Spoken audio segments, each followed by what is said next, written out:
The polished brass plaque gleamed under the soft museum lights at Fort Knox, Kentucky. Sherman M4A3E8 Maverick, Battle of the Bulge, December 1944.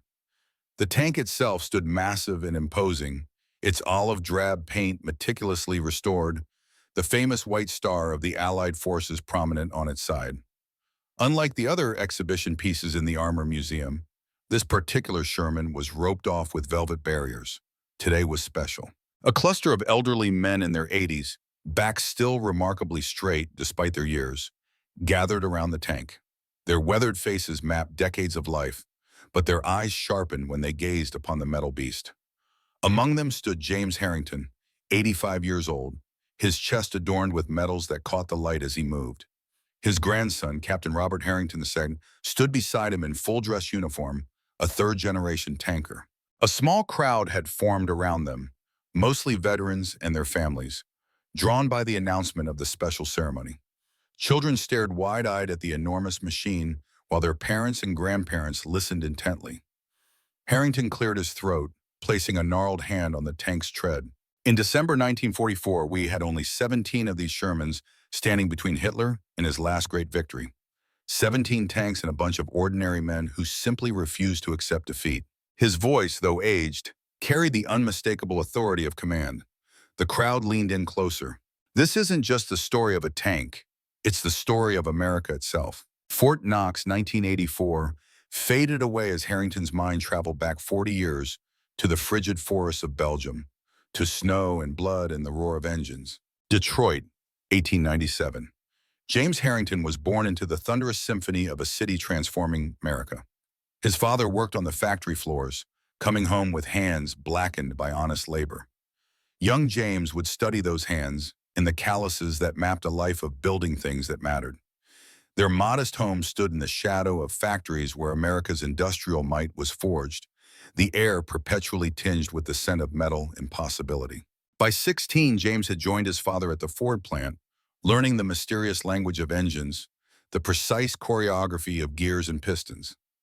He discovered he possessed a rare talent for understanding machines not just by their diagrams and specifications, but by their sounds and vibrations. He could diagnose engine troubles by ear, a skill that would later save lives on the battlefield. "The machine speaks to you," his father would say, "if you know how to listen." When America entered the Great War in 1917, James enlisted immediately, trading factory floors for the muddy trenches of France. The infantry taught him what machines could never teach: the fragility of human life, the bonds formed under fire, the weight of responsibility when leading men through hell. He returned a decorated sergeant, carrying within him the quiet burden of survival when so many had fallen. Detroit welcomed him back with factory whistles and opportunity, but the war had permanently altered his vision of the world. He married Eleanor Whitcomb in 1920, a nurse he had met in a military hospital while recovering from a shrapnel wound. Their son Robert was born the following year, growing up amid the prosperity of the 20s and the hardship of the 30s.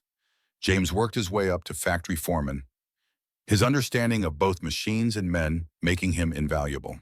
When Robert turned 18 in 1939, the shadow of another war was already darkening Europe's horizon. "Dad, they're saying America might get involved again," Robert said one evening. Newspapers spread across their kitchen table, headlines screaming of Hitler's advances. "They always say that," James replied, but his eyes betrayed his concern. He recognized the rhythm of history preparing to repeat itself. Pearl Harbor shattered any illusion of American isolation. Robert enlisted the next day, proud and terrified, his father's medals from the previous war displayed on the mantelpiece at home. James drove him to the train station, their silence heavier than any conversation they might have had. As they waited for the train that would carry his son to basic training, James finally spoke the words he had been rehearsing since dawn. "Remember, son, a real man isn't someone who's never afraid. It's someone who moves forward despite the fear." Robert nodded, swallowing hard. "Like you did, Dad?" "I was scared every single day over there," James admitted, his voice steady. "But the men beside me mattered more than the fear inside me." The train whistle pierced their moment, final calls for boarding echoing across the platform. Their embrace was brief but fierce, father and son holding each other as though imprinting the moment onto their very bones. Then Robert was gone, just another uniform among hundreds. disappearing into the machinery of war. Eleanor placed her hand in James's as they watched the train pull away. "He'll come back to us," she said with a conviction James wished he could share. James returned to civilian life, his age keeping him from immediate recall to service. He threw himself into war production, supervising tank engine assembly lines, his knowledge ensuring that each power plant sent overseas was as perfect as human hands could make it. Every engine represented a chance for some mother's son to come home. The War Department telegram arrived on a bright spring morning in 1943. His experience with both combat and tank mechanics had caught the Army's attention. Despite his 46 years, they were offering him a commission and assignment to the newly formed tank divisions after abbreviated officer training. America needed men who understood both battle and machinery. Eleanor found him in the backyard, telegram clutched in his hand, staring at nothing. "You're going back, aren't you?" she asked, already knowing the answer. "These boys need someone who's seen it before," he replied simply. "They need fathers, not just officers," she agreed, her eyes bright with unshed tears. 3 months later, Captain James Harrington stood before 17 Sherman tanks and their crews at Fort Knox, Kentucky. The men of the 37th Armored Battalion, 4th Infantry Division, eyed their new commanding officer with the cautious appraisal of soldiers meeting the man who might lead them to glory or graves. At 46, Harrington was ancient by their standards. His hair already salted with gray, his face weathered like seasoned leather. "Gentlemen," he began, his voice carrying across the assembly ground, "I won't lie to you. The tanks we're facing in Europe are bigger, heavier, and carry more firepower than ours. The German Tigers have 88mm cannons that can penetrate our armor at over a mile. Their frontal armor is nearly 4 inches thick." He paused, noting the unease spreading through the younger faces. "But our Sherman has advantages they don't. We're faster, more reliable, and more numerous. And most importantly," he tapped his temple, "we have American ingenuity and adaptability. We don't need the best tank to be the best tank force." Among the crew commanders, Harrington quickly identified Lieutenant Thomas Hayes, 24 years old, West Point graduate, technically brilliant but untested in combat. Hayes carried himself with the confident posture of someone whose education had convinced him of his own exceptionality. His tank crew respected his intelligence, but hadn't yet determined if they could trust him with their lives. In contrast stood Sergeant Mike Sullivan, a 28-year-old former blacksmith from Pittsburgh whose family had worked Pennsylvania steel for 3 generations. Sullivan had transferred from infantry after North Africa, bringing with him the hard-earned wisdom of the battlefield. As gunner, his ability to estimate range and lead targets verged on supernatural. "Sir," Hayes approached after the briefing, saluting with textbook precision, "I've studied the latest tactical manuals from the European theater. I believe our unit should train primarily in offensive breakthrough operations. The Sherman's speed makes it ideal for exploitation of defensive gaps." Harrington studied the young officer, recognizing both the ambition and the dangerous inexperience. "Lieutenant, have you ever seen a Tiger up close?" "In training films, sir," Hayes replied confidently.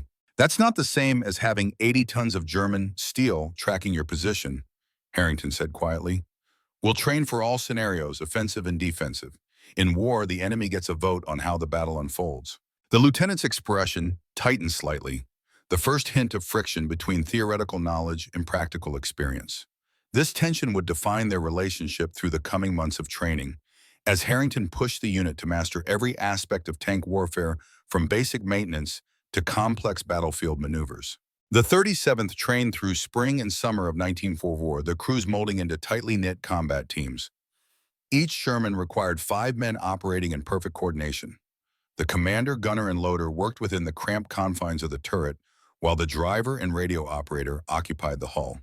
In battle, their survival would depend on functioning as a single organism rather than 5 separate men. Harrington drilled them relentlessly on crew evacuation procedures, knowing that Sherman tanks had earned the grim nickname Ronson Lighters for their tendency to catch fire when hit. Speed could save lives when seconds meant the difference between escape and incineration. 8 seconds, gentlemen, he would call out during drills. That's how long you have if the ammunition is hit. Beat that clock or don't come home. By August, as Allied forces secured their foothold in Normandy, the 37th received their deployment orders. Hours before their departure, Harrington gathered the unit for a final address. "Tomorrow we sail for England, and soon after that, the continent. I've pushed you harder than you thought possible because the enemy will push you harder still. Remember your training, trust your teammates, and maintain your equipment like your lives depend on it, because they do." He paused, looking at each commander in turn. "One last thing, in my previous war, I watched officers send men to die from command posts miles behind the lines. That's not how I lead. I'll be in the front tank with you, facing the same risks. I'll never order you to go where I wouldn't go myself." The Atlantic crossing took 9 days aboard a converted luxury liner packed with troops, vehicles, and supplies. Most of the men suffered seasickness, the constant pitching of the ship an unwelcome preview of the stomach-churning motion of tanks across rough terrain. Harrington spent the journey conducting map exercises and equipment reviews, drilling his commanders on recognition of German armor and appropriate response tactics. After brief additional training in England, the 37th crossed the Channel in late September, joining the Allied advance through France. Their baptism of fire came near the Belgian border, supporting infantry operations against retreating German forces.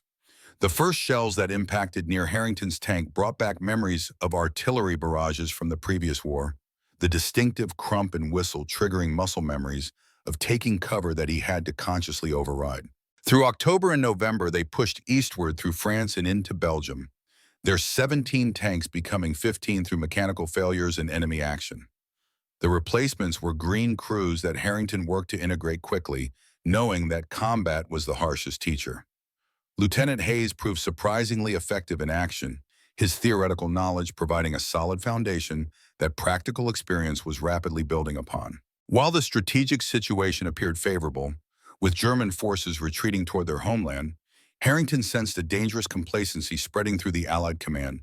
Supply lines were stretched thin, intelligence reports grew sparse, and the approaching winter threatened to complicate operations. Most concerning were the gaps he observed in the Ardennes sector, where the dense forests and difficult terrain had prompted command to position inexperienced divisions. "It's too quiet," he remarked to Sullivan during a maintenance break in early December. "The Germans are planning something." "You thinking counterattack, sir?" Sullivan asked, hands blackened with grease, as he adjusted the tank's track tension. "I'm thinking they're not beaten yet, and assuming they are is dangerous. Keep the men sharp. Winter in these forests will be challenge enough without surprises." On December 14, 1944, as the unit bivouacked near the Ardennes forest, a letter arrived for Harrington. Eleanor's handwriting on the envelope triggered an immediate sense of dread.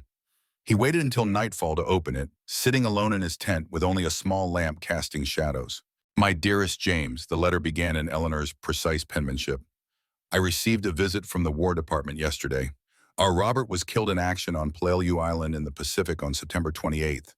They say he died saving 3 wounded Marines in his medical unit, carrying them to safety under heavy fire.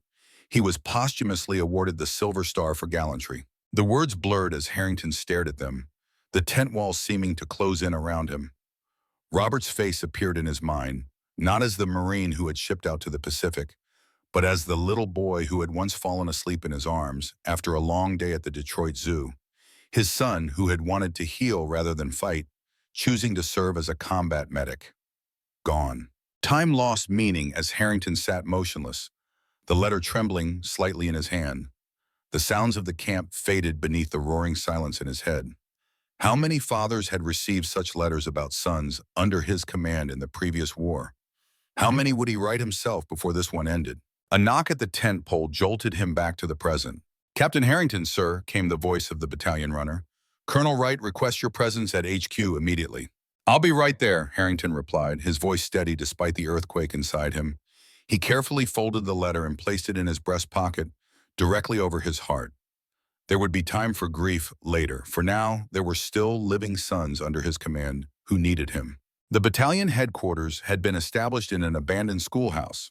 Maps covered the walls, communications equipment buzzed with intermittent radio traffic, and staff officers moved about with the purposeful energy of an active command center. Colonel Wright, a career officer with a reputation for bluntness, stood examining a large terrain map of the Ardennes region. "Harrington," the colonel acknowledged without looking up, "I'm sending your company to Bastogne. Intelligence reports the area is quiet, but it's a critical road junction for our supply lines. Mostly a precautionary measure." "When do we move out, sir?" Harrington asked, studying the map position.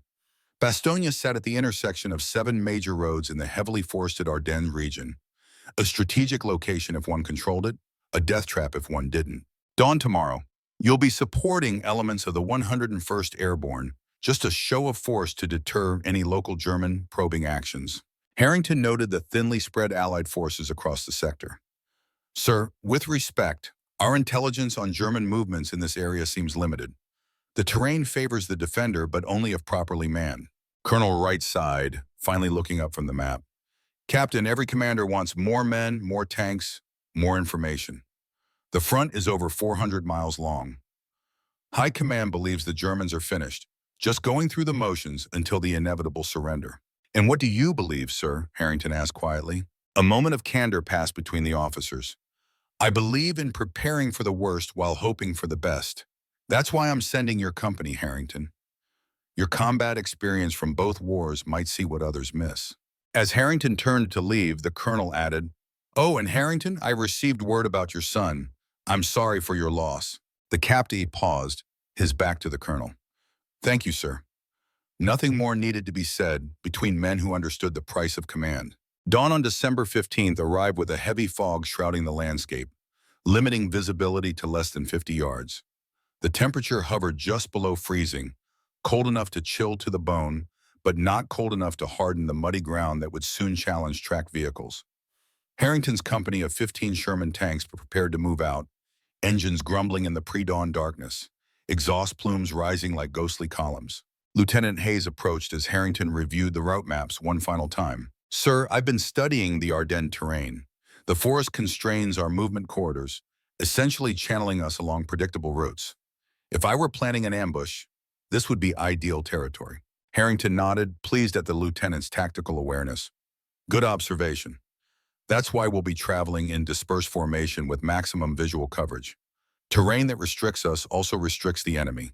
Keep your crews on high alert for any sign of German activity, no matter how small. The convoy set out as first light began filtering through the fog and forest canopy.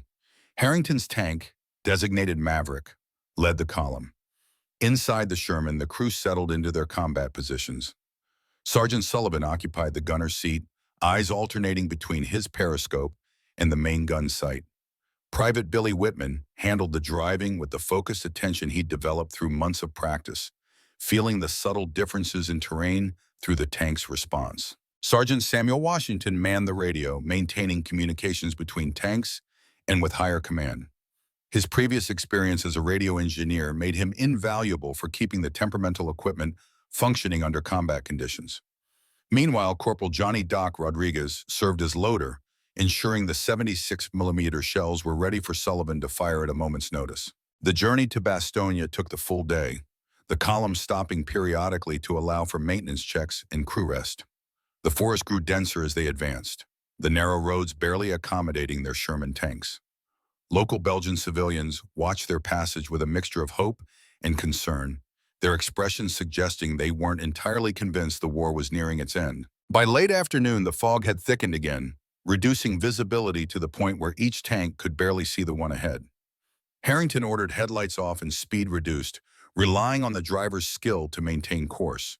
The resulting procession crept through the gathering darkness like a column of steel ghosts. Keep your spacing, Harrington reminded the other tank commanders over the radio. I don't want to pile up if we need to stop suddenly.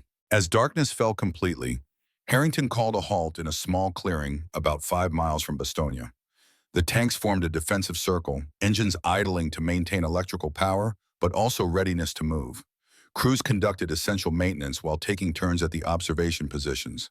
Hayes approached Harrington as he studied the stars appearing in breaks between the clouds. Captain, I've been thinking about our tactical situation. The doctrinal approach would suggest we continue to Bastogne tonight to secure the crossroads before dawn. Harrington considered the young officer's suggestion. And what does your gut tell you, Lieutenant?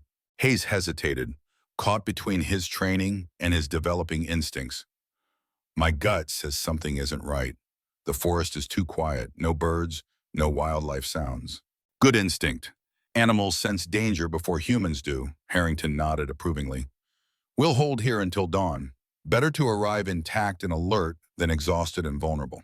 As the night deepened, Harrington struggled to find sleep. Robert's face appeared whenever he closed his eyes, along with the faces of all the men he'd lost in 2 wars. Around midnight, he abandoned the attempt, choosing instead to walk the perimeter of their position, checking on sentries and ensuring security protocols were being followed. Near one of the outlying Sherman tanks, he found Private Whitman sitting on the fender, staring into the darkness. "Can't sleep, Private?" Harrington asked quietly. Whitman startled slightly, then relaxed when he recognized his commander. "No, sir. Keep thinking about home. My dad's farm in Iowa. Never thought I'd miss the smell of manure, but here we are." Harrington smiled. War has a way of making the ordinary seem precious. "Sir, can I ask you something?" Whitman hesitated. "The other guys say you fought in the last war. That true?" "It is," Harrington confirmed. "I was about your age in the infantry." "Was it like this one? Everyone back home thinks we're winning, that it'll be over any day now." Harrington considered his response carefully. "Wars are never truly won, Private. They're survived. And thinking you've won before you have is the most dangerous mistake in combat." The conversation fell into comfortable silence until a distant sound caught Harrington's attention. He raised his hand, signaling Whitman to be still. There, just at the edge of hearing, the faint but unmistakable rumble of heavy engines. "Get to your tank," he ordered quietly but firmly. "Wake your crew, but no lights, no radio." Harrington moved quickly between the tanks, personally alerting each commander. Within minutes, all 15 crews were awake and at combat readiness, waiting silently in the darkness. The distant engine sounds continued intermittently, sometimes fading entirely before returning stronger. "German tank engines," Sullivan whispered from his gunner's position, "can tell by the pitch, deeper than ours." Harrington nodded, having reached the same conclusion. "Get me the night observation scope." Through the scope, he scanned the forest edge approximately 1 kilometer to their east.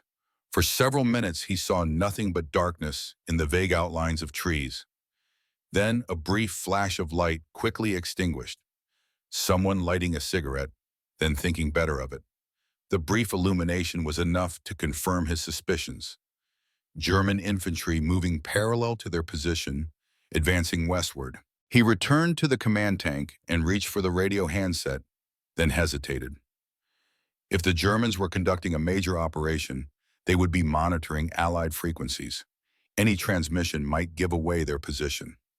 Instead, he summoned the other tank commanders for a whispered conference. "German armor and infantry moving west, parallel to our position, approximately 1 click east. Size of force unknown, but significant based on engine signatures. We have 2 options: alert command by radio at the risk of revealing our position, or maintain radio silence and observe while sending a runner back to headquarters." Hayes spoke first. "Sir, doctrine dictates immediate reporting of enemy contact." "Doctrine assumes the enemy doesn't have radio direction finding capabilities," Harrington countered, "which we know they do." Sullivan offered a third perspective. "Could split the difference, bro. Send a runner and move the main force to Bastogne immediately. Whatever the Germans are planning, that crossroads will be key." After considering all options, Harrington made his decision. "We'll move immediately to Bastogne by alternate routes. Lieutenant Hayes, take your tank and 3 others on the north road. I'll lead the remaining 11 on the southern approach. Sergeant Washington will attempt contact with headquarters using the emergency frequency, maximum brevity." The orders were relayed, and within minutes the tanks were moving out in 2 separate columns, maintaining blackout conditions.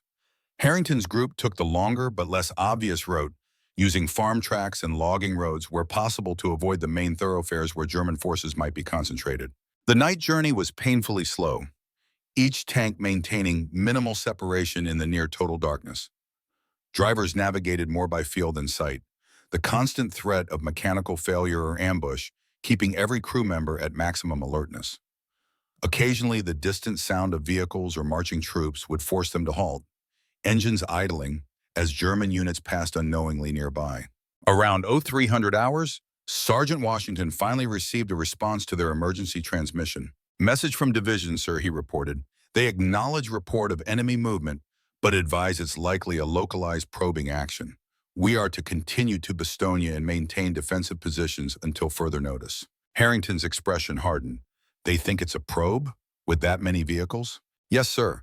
They also report no other units have encountered significant enemy activity along the front, or none have survived to report it," Sullivan muttered. Dawn was breaking as Harrington's column approached Bastogne from the southwest.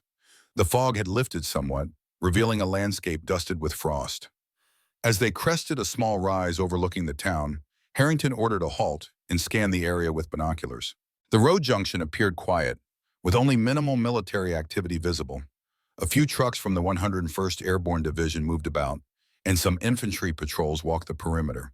But there was no sign of the massive defensive preparation that Harrington had expected given their night encounter. More concerning, there was no sign of Hayes's group, which should have arrived from the northern approach hours earlier. "Washington, try to raise Lieutenant Hayes on the radio," Harrington ordered, a sense of unease growing within him. After several attempts, Washington shook his head. "No response, sir." Harrington made a quick decision. "We're moving into town. Standard defensive formation. Sullivan, keep your eyes on that eastern ridgeline. If the Germans are coming, that's where they'll appear first."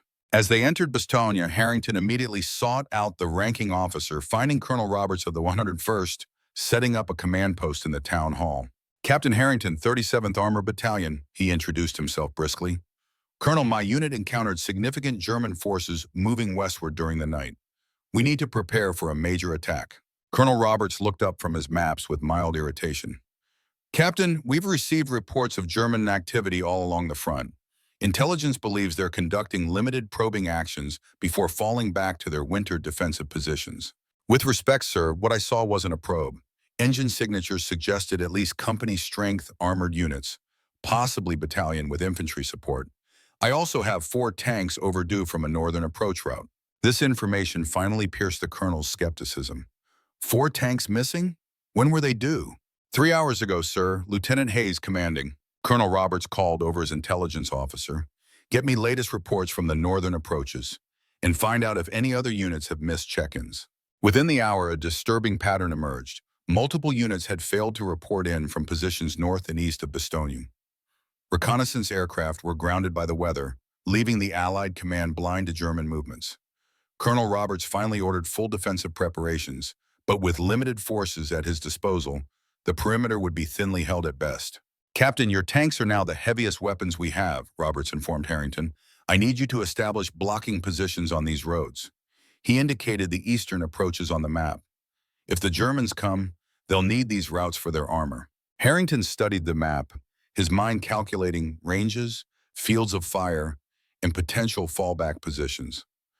"We'll need infantry support. Tanks are vulnerable in close terrain without ground troops to protect them." "You'll have a company from the 506, Roberts assured him. "They're preparing positions now." As Harrington left to deploy his tanks, a young airborne lieutenant stopped him. "Sir, is it true the Germans are coming in force?" Harrington saw the concern beneath the professional demeanor, the same look he'd seen in young faces in the Argonne forest decades earlier. "They're coming, Lieutenant, but so are we. Prepare your men for a fight, not a winter exercise."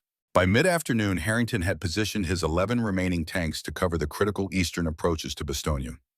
Rather than placing them directly on the roads, he selected offset positions with clear fields of fire, allowing the Sherman 76mm gun to target the vulnerable side armor of any German tanks that might approach. Each position offered both primary firing positions and secondary fallback points if the initial defense was penetrated. As the short December day began to darken, a lone Sherman tank appeared on the northern road, moving at maximum speed toward the American lines. Through his binoculars, Harrington recognized Lieutenant Hayes's tank, though it showed signs of combat damage, with scarring along the turret and missing side skirts. Hayes himself appeared haggard as he climbed down from the commander's hatch to report. "Captain, we were ambushed 10 miles north of here. German armor, at least 15 Tiger tanks with mechanized infantry support. The other 3 tanks in my group were destroyed." His voice cracked slightly. "All crews lost." The news hit Harrington like a physical blow. 12 good men gone in an instant. Faces he knew, men he'd trained, shared meals with, prepared for battle. Now they were simply gone, their tanks burning somewhere in the frozen Ardennes. "What's their direction of advance?" Harrington asked, compartmentalizing his grief for later. "They've split into at least 3 battle groups, sir. The one that hit us was moving southwest, but others appeared to be heading directly for Bastogne." Harrington turned to Washington. "Get me Colonel Roberts immediately." Before the radio operator could comply, The distinctive whistle of incoming artillery shells filled the air. Seconds later, explosions erupted throughout Bastogne's eastern perimeter. German 105mm and 150-meter artillery was finding range on the American positions. "Everyone to your tanks!" Harrington shouted as shell fragments rained down around them. "This isn't a probe. It's the offensive I've been expecting." As he climbed into Maverick's commander hatch, Harrington caught a final glimpse of Hayes, still standing exposed despite the artillery barrage. Their eyes met briefly, and Harrington saw something change in the young officer's expression. The last vestiges of theoretical warfare giving way to grim reality. "Get to your tank, Lieutenant," Harrington called. "Your men need you now." The artillery barrage continued for 20 minutes, systematically working over the American defensive positions. Harrington ordered his tanks to start their engines but remain in position, knowing that movement would make them more visible targets for German forward observers. Inside Maverick, the crew maintained tense silence, each man focused on his duties, checking equipment, scanning sectors, preparing ammunition. When the barrage lifted, the forest edge approximately 1 kilometer east remained obscured by lingering smoke and dust. Harrington raised his binoculars, searching for the inevitable infantry or armor that would follow the artillery preparation. For long moments, nothing moved except drifting smoke. Then, emerging from the forest like prehistoric beasts, came the first German tanks. Not the expected Panzer IVs or Panthers, but the feared Tigeres, massive 60-ton behemoths with 88mm guns capable of destroying a Sherman from over 2 kilometers away. Their frontal armor, nearly 4 inches thick, could withstand most hits from the American 76mm guns, except at very close range or perfect angles. Harrington counted 1, 2, 5, eventually 19 Tigers advancing in a staggered column formation, with Panzer grenadiers moving alongside them in half tracks and on foot. Behind this first wave, he could make out additional German armor, likely more Tigers or Panthers, forming a second echelon. "All tanks maintain position," Harrington ordered over the radio. "Let them come into our kill zone. Gunners, select armor-piercing rounds.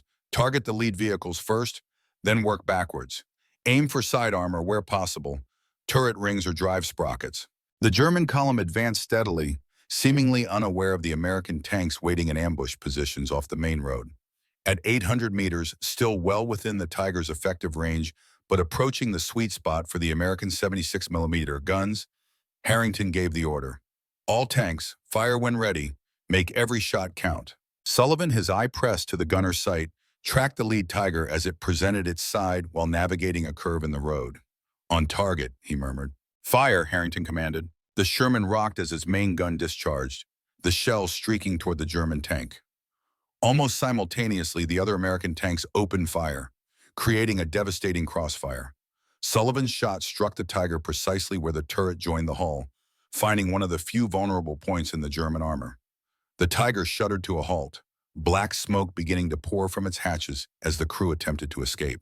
Within seconds, 3 more Tigers were hit, 2 catastrophically.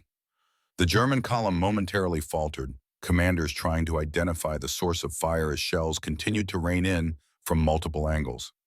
Their return fire was initially disorganized, shooting at muzzle flashes rather than confirmed targets. The Americans' advantage of surprise was short-lived. German infantry began to deploy, moving to flush out the hidden Sherman tanks with Panzerfaust anti-tank weapons. The remaining Tigers adjusted their positions, their more experienced commanders quickly adapting to the ambush. "Adjust fire, focus on infantry concentrations," Harrington ordered. "Machine guns free." The battle devolved into a chaotic exchange of fire, with tanks from both sides maneuvering for advantage, while infantry fought between them. The Sherman's superior mobility allowed them to shoot and change positions, presenting moving targets to the German gunners. However, whenever a Tiger managed to land a direct hit on a Sherman, the results were devastating.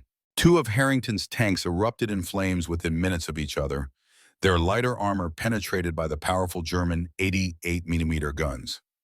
A third was immobilized, its track blown off by a Panzerfaust, though the crew continued to fight with their main gun and machine guns. Hayes's tank scored a remarkable hit against a Tiger attempting to outflank their position, the shell striking the rear engine compartment and igniting the German tank's fuel. As the Tiger burned, Hayes moved his Sherman to cover the gap in the American line, showing a newfound grasp of tactical movement under fire. For nearly half an hour, the battle hung in precarious balance. The American tanks had destroyed 8 Tigers and numerous infantry, but had lost 4 Shermans in return. The German advance toward Bastogne had been temporarily halted, but their superior numbers and firepower were gradually wearing down the defenders. Then a new threat emerged. German infantry had worked their way through the forest to flank the American position from the north. From this angle, they could target the vulnerable rear armor of the Sherman tanks with their Panzerfausts. "Hayes, Sullivan, reorient north," Harrington ordered, swinging his own tank to meet the new threat. Infantry approaching through the tree line. Before Hayes could coordinate his Ardennes, a Panzerfaust struck his tank's turret. The shaped charge didn't penetrate, but the impact damaged the turret mechanism, leaving the main gun pointing at an awkward angle, unable to traverse properly. "We're hit!" Hayes' voice crackled over the radio. "Turret control damaged, gun stuck at 2 o'clock position." "Can you withdraw to the secondary position?" Harrington asked, his own tank firing rapidly at the approaching German infantry. "Affirmative, moving now," Hayes confirmed. As Hayes' damaged tank began to reverse, a Tiger shell struck it directly in the front hull. The Sherman shuddered violently, smoke pouring from every hatch and crevice. For agonizing seconds, no movement came from the stricken vehicle. Then the commander's hatch flew open, and Hayes emerged, his uniform smoldering. He helped pull his gunner out, but as they reached for the loader, the tank's ammunition cooked off. The resulting explosion threw both men clear as the Sherman became a roaring inferno. Harrington watched helplessly, unable to provide aid while still engaged with the enemy. His own tank fired continuously, Sullivan's aim unerring even under the stress of combat. 3 more German infantry fell to the coaxial machine gun as they attempted to close with Panzerfausts. "Washington, call for artillery support on the North Woods," Harrington ordered. "Give our coordinates and tell them danger close." As Washington made the call, Harrington noticed Hayes dragging his wounded gunner toward the American lines, enemy fire kicking up dirt around them. With remarkable courage, the lieutenant shielded the injured man with his own body, continuing to move despite being completely exposed. "Whitman, move us to provide covering fire for Hayes," Harrington commanded. The Sherman lurched forward, its whole machine gun chattering as it suppressed the German infantry, threatening the escaping tankers. The battle continued to rage across the eastern approach to Bastogne. American artillery finally responded, shells crashing into the woods where German infantry had been massing for another flanking attempt. The surviving German tanks, now reduced to 11, began a tactical withdrawal, using smoke grenades to cover their movement. As the firing gradually subsided, Harrington ordered his remaining tanks to fall back to their secondary positions closer to Bastogne's perimeter. Of the original 15 Shermans, only 7 remained operational. The cost had been high, but they had blunted the initial German thrust and bought precious time for the 101st Airborne to strengthen their defenses around the critical road junction. Harrington found Hayes in a makeshift aid station, his left arm bandaged, face blackened with soot and blood. The lieutenant's gunner lay nearby, medics working frantically to stabilize him. "You did well out there," Harrington said quietly, placing a hand on Hayes' uninjured shoulder. "Saved your gunner when many would have saved themselves." Hayes looked up, his eyes hollow with the shock of combat and loss. The others? Couldn't get them out. Tried to reach Doc and Billy, but the ammunition. "I know," Harrington nodded, the familiar weight of command responsibility settling deeper into his bones. "Sometimes our best isn't enough. That's the hardest lesson of war." Hayes reached into his pocket with his good hand, withdrawing a gold pocket watch. "Sir, if I don't make it, this was my grandfather's. He gave it to my father, who gave it to me when I graduated West Point. Could you make sure it gets back to him in Boston? His name and address are engraved inside." Harrington took the watch, feeling its weight and history. "You'll deliver it yourself when this is over, Lieutenant." "With respect, sir, we both know what we're facing," Hayes replied, a new maturity in his voice. "The Germans aren't finished. This was just their opening move." Before Harrington could respond, a runner appeared at the aid station entrance. "Captain Harrington, Colonel Roberts needs you at command immediately, sir." At the command post, Harrington found Roberts hunched over maps with his staff, radio operators frantically working their sets in the background. The colonel looked up as Harrington entered, his expression grim. "Captain, we've got reports of German armor approaching from multiple directions. Your assessment was correct. This is no probe. It's a full-scale counter-offensive. We're getting similar reports all along the Ardennes front." Harrington studied the map, noting the German thrust lines marked in grease pencil. They're trying to split the Allied armies, driving a wedge between the British and Americans, then push for Antwerp to cut our supply lines. Exactly, Roberts confirmed. And Bastogne is key to their timetable. These 7 roads are their fastest route westward. If they can't use them, they're offensive stalls. So we hold Bastogne, Harrington stated simply. We hold, Roberts agreed. Division is trying to get reinforcements to us, but with the weather grounding air support and the Germans cutting roads behind us, we may be on our own for some time. As they discussed defensive arrangements, an intelligence officer approached with a captured German soldier.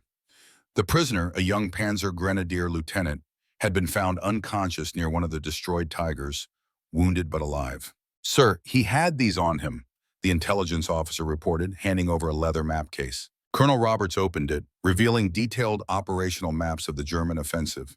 His eyes widened as he studied them. My God, this is bigger than we thought. Look at these force deployments. Harrington examined the maps, his experienced eye quickly grasping their significance. The attack they had just repelled was merely the vanguard of a much larger force. According to the German plans, elements of the 2nd Panzer Division, including the feared 2nd SS Panzer Division, were converging on Bastogne with over 100 tanks, half of them Tigers or Panthers. If these maps are accurate, we're facing the main German thrust right here, Harrington concluded, and they'll hit us again before dawn. Colonel Roberts studied the American dispositions marked on his own map. We've got elements of the 101st forming a perimeter, but they're airborne infantry with limited anti-tank capability. Your Shermans are the only armor we have left. The weight of the situation settled over the command post. Bastogne, with its critical road junction, had to be held to disrupt the German timetable. Yet the forces available were vastly outnumbered and outgunned by the approaching German divisions. Captain, Roberts said finally, I need your tanks to delay the German armor long enough for our engineers to prepare defensive positions. Can your men do it? Harrington thought of his remaining 7 tanks, their crews exhausted from the day's fighting, their ammunition stocks depleted. He thought of the massive German force revealed on the captured maps, with their superior Tigers and Panthers. The odds were worse than poor. They were nearly impossible. Then he thought of his son Robert, who had faced similar odds on a Pacific island and done his duty to the end. He thought of the men under his command, Americans all, who looked to him for leadership in this darkest hour. We'll hold them, sir, Harrington replied, his voice steady, for as long as it takes. As Harrington left the command post to rejoin his tank company, the fading December light cast long shadows across Bastogne. Night was falling rapidly, bringing with it the promise of another German attack. The temperature was dropping, and the first few snowflakes began to drift from the darkening sky. Sergeant Sullivan met him at the tank park, where crews were frantically repairing what damage they could and redistributing ammunition from the destroyed tanks to those still operational. What's the word, Captain? Sullivan asked quietly, his face streaked with grime and fatigue. Harrington surveyed his remaining force, 7 battered Sherman tanks and their exhausted crews. The odds against them were overwhelming, but surrender wasn't an option. Somehow they had to find a way to stop the German advance long enough for reinforcements to arrive. Gather the commanders, Harrington ordered, his mind already forming a desperate plan. We're going to show these Germans what American tankers can do. As the tank commanders assembled, Harrington noted their haggard appearance but also the determination in their eyes. These men had already faced the fearsome Tigers and survived. They had seen comrades die, but continued fighting. Whatever happened next, he knew they would give their all. Gentlemen, Harrington began, his voice carrying across the gathering darkness, we face the greatest challenge of this war. Before dawn, the full might of the German Panzer divisions will hit Bastogne. Our job is to make sure they never break through. He paused, looking each commander in the eye. Our Sherman tanks may be outgunned, but they aren't outmanned. Remember what makes American armor superior, not our equipment, but the men inside it.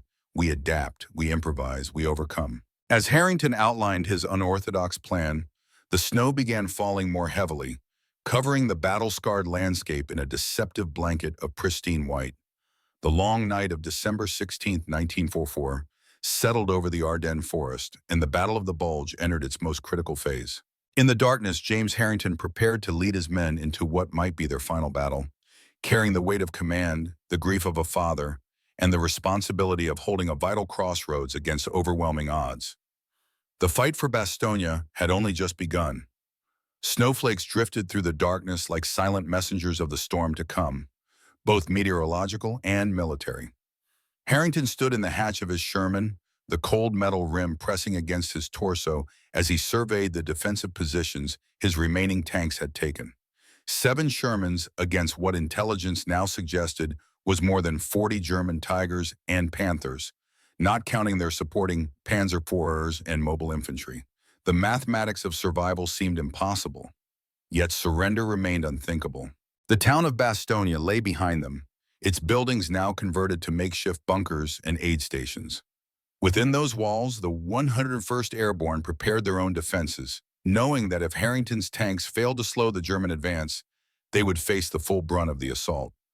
The stakes extended far beyond their immediate survival. The entire Allied push into Germany hung in the balance. If the Germans retook Bastogne and its crucial road network, they could potentially split the Allied forces and threaten the vital supply port of Antwerp. "Captain," Sullivan called from below, interrupting Harrington's thoughts. "All tanks report ready, ammunition redistributed, fuel topped off." Harrington nodded, his breath forming clouds in the frigid air. "And the special modifications?" "Completed as ordered, sir, though I still think it's crazy." A grim smile crossed Harrington's face. "Crazy is exactly what we need right now, Sergeant. Conventional tactics won't work against those odds." The plan they had devised bordered on the insane, but desperation had become the mother of invention. Each Sherman had been modified with additional external fuel cans strategically positioned, not for extended range, but as improvised incendiary weapons. Metal plates salvaged from destroyed vehicles had been welded at specific angles to increase the chance of shell deflection. Most importantly, they had reconfigured their deployment into 3 distinct groups that would operate independently, yet in coordination. "The men understand this is likely a one-way mission?" Harrington asked quietly. Sullivan met his commander's gaze. "They know, sir, no illusions, but they'd rather go down fighting than waiting to be overrun." The distant rumble of engines carried through the night air, still miles away but growing inexorably closer. German reconnaissance units would be probing ahead of the main force, seeking the path of least resistance. Harrington checked his watch. 0230 hours. The main attack would likely come just before dawn, when visibility favored the attackers and defenders were at their lowest ebb of alertness. "Radio check all units," Harrington ordered. One by one, each tank commander responded, their voices betraying varying degrees of exhaustion and tension. Hayes was the last to report in, his voice noticeably strained from his earlier injuries, but steady with resolve. "Maverick Group, confirm your positions," Harrington continued, using the call sign for his own command unit of 3 tanks. "Maverick 2 in position at Hill 412, southern approach covered. Maverick 3 at the railway cutting, eastern road secured. Phantom Group, status?" Lieutenant Hayes responded for the second group of 2 tanks. "Phantom units in position along ridgeline. We have interlocking fields of fire covering the northeastern approach." "Bandit Group, report?" "Bandits ready at the forest edge, Captain. We can see movement about 2 kilometers out. Scout vehicles, probably armored cars." Harrington absorbed this information, mentally mapping their positions against the likely German advance routes. "Remember, no firing until my command. Let their main force commit fully before we reveal our positions." The waiting was always the hardest part, each minute stretching into painful eternity. Inside Maverick 1, Harrington's crew maintained vigilant silence. Sullivan alternated between checking his gun sights and scanning with the periscope. Rodriguez methodically arranged shells for fastest loading, while Washington monitored the radio for any intelligence updates. At the controls, Whitman kept the engine idling, maintaining electrical power while conserving fuel. Harrington's thoughts drifted momentarily to Hayes. The young lieutenant had matured more in 24 hours of combat than most men did in years. His theoretical knowledge had proven valuable once tempered by practical experience, and his courage in saving his gunner had demonstrated character that couldn't be taught at West Point. If they survived the coming battle, Hayes would make an excellent company commander someday. The gold pocket watch Hayes had entrusted to him pressed against Harrington's chest from his breast pocket, alongside the letter about Robert. 2 sons of America, one already gone, the other facing near certain death before the next sunset. The weight of these reminders steeled Harrington's resolve. If this was to be his final battle, he would make it count for something beyond himself. "Movement at bearing 085, multiple vehicles," Sullivan reported suddenly, his eye pressed to the gunner's sight. "Heavy tanks, Tigers by the silhouette, range approximately 1,200 meters in closing. All units maintain radio silence, Harrington ordered quietly. Hold positions. Through his commander's periscope, Harrington watched as the German armor emerged from the forest edge. The distinctive box-like shape of Tiger tanks led the formation, followed by the sleeker, more angular Panthers. Their approach was methodical and confident, commanders clearly believing the previous day's fighting had eliminated serious resistance. Behind the tanks came half-tracks carrying Panzer grenadiers, the infantry component essential for holding any ground the tanks might seize. The German formation split at the road junction, with roughly half continuing directly toward Bastogne, while the remainder curved northward, executing a classic pincer movement to encircle the town. This division of forces created exactly the opportunity Harrington had been hoping for. "All units prepare to execute on my mark," he said into the radio. "Remember your targets and withdrawal routes." The lead German tanks had advanced to within 800 meters, entering optimal firing range for the American 76mm guns. In standard doctrine, this would be the moment to open fire. Instead, Harrington waited, allowing the enemy to advance further, committing more fully to their chosen routes. At 500 meters, with German armor now spread across multiple approach roads, Harrington gave the order. "Maverick Group, open fire. Phantom and Bandit, hold positions." 3 Shermans, including Harrington's, fired simultaneously. The carefully aimed shots struck the lead Tiger and 2 Panthers, hitting vulnerable points at their sides and rear. 2 vehicles erupted in flames immediately, while the third ground to a halt, its drive system damaged, but turrets still operational. The German response was immediate and overwhelming. Every operational tank turned its attention to the firing positions, 80mm and 75mm guns returning fire with devastating effect. The ground around Harrington's position erupted as shells impacted, the Sherman rocking with near misses. "Maverick Group, execute withdrawal alternate positions," Harrington ordered as shells screamed overhead. "Phantom Group, engage northern element." Whitman threw the Sherman into reverse, backing rapidly down the concealed trail they had prepared earlier. The timing was crucial. They needed to appear to be retreating in disarray while actually moving to prepared secondary positions. Meanwhile, Hayes's Phantom Group opened fire on the northern pincer from their ridgeline positions, creating the impression of a separate unit entirely. The German command, faced with fire from an unexpected direction, diverted several tanks to address this new threat. Their formation, previously orderly, began to fragment as individual tank commanders responded to perceived threats from multiple directions. "Bandit Group, hold position," Harrington instructed. "Wait for their reaction to Phantom." As predicted, the German forces divided their attention between pursuing Maverick's withdrawal and engaging Phantom's ridgeline position. This dispersion of forces was exactly what Harrington had planned for, creating windows of vulnerability in the German formation. Maverick 1 reached its secondary firing position, a depression that offered hull-down protection with only the turret exposed. "All Maverick units report when set," Harrington ordered. "Maverick 2 in position. Maverick 3 ready. Maverick Group, target their command vehicles. Fire at will." Sullivan acquired a Panther that appeared to be coordinating the German advance, its commander visible in the open hatch. "Target acquired," he reported calmly. "Fire." The Sherman's gun roared, the recoil rocking the 30-ton vehicle. Sullivan's aim proved true, the shell striking the Panther's turret junction. The German tank slewed sideways, black smoke pouring from its hatches as the crew attempted to escape the burning interior.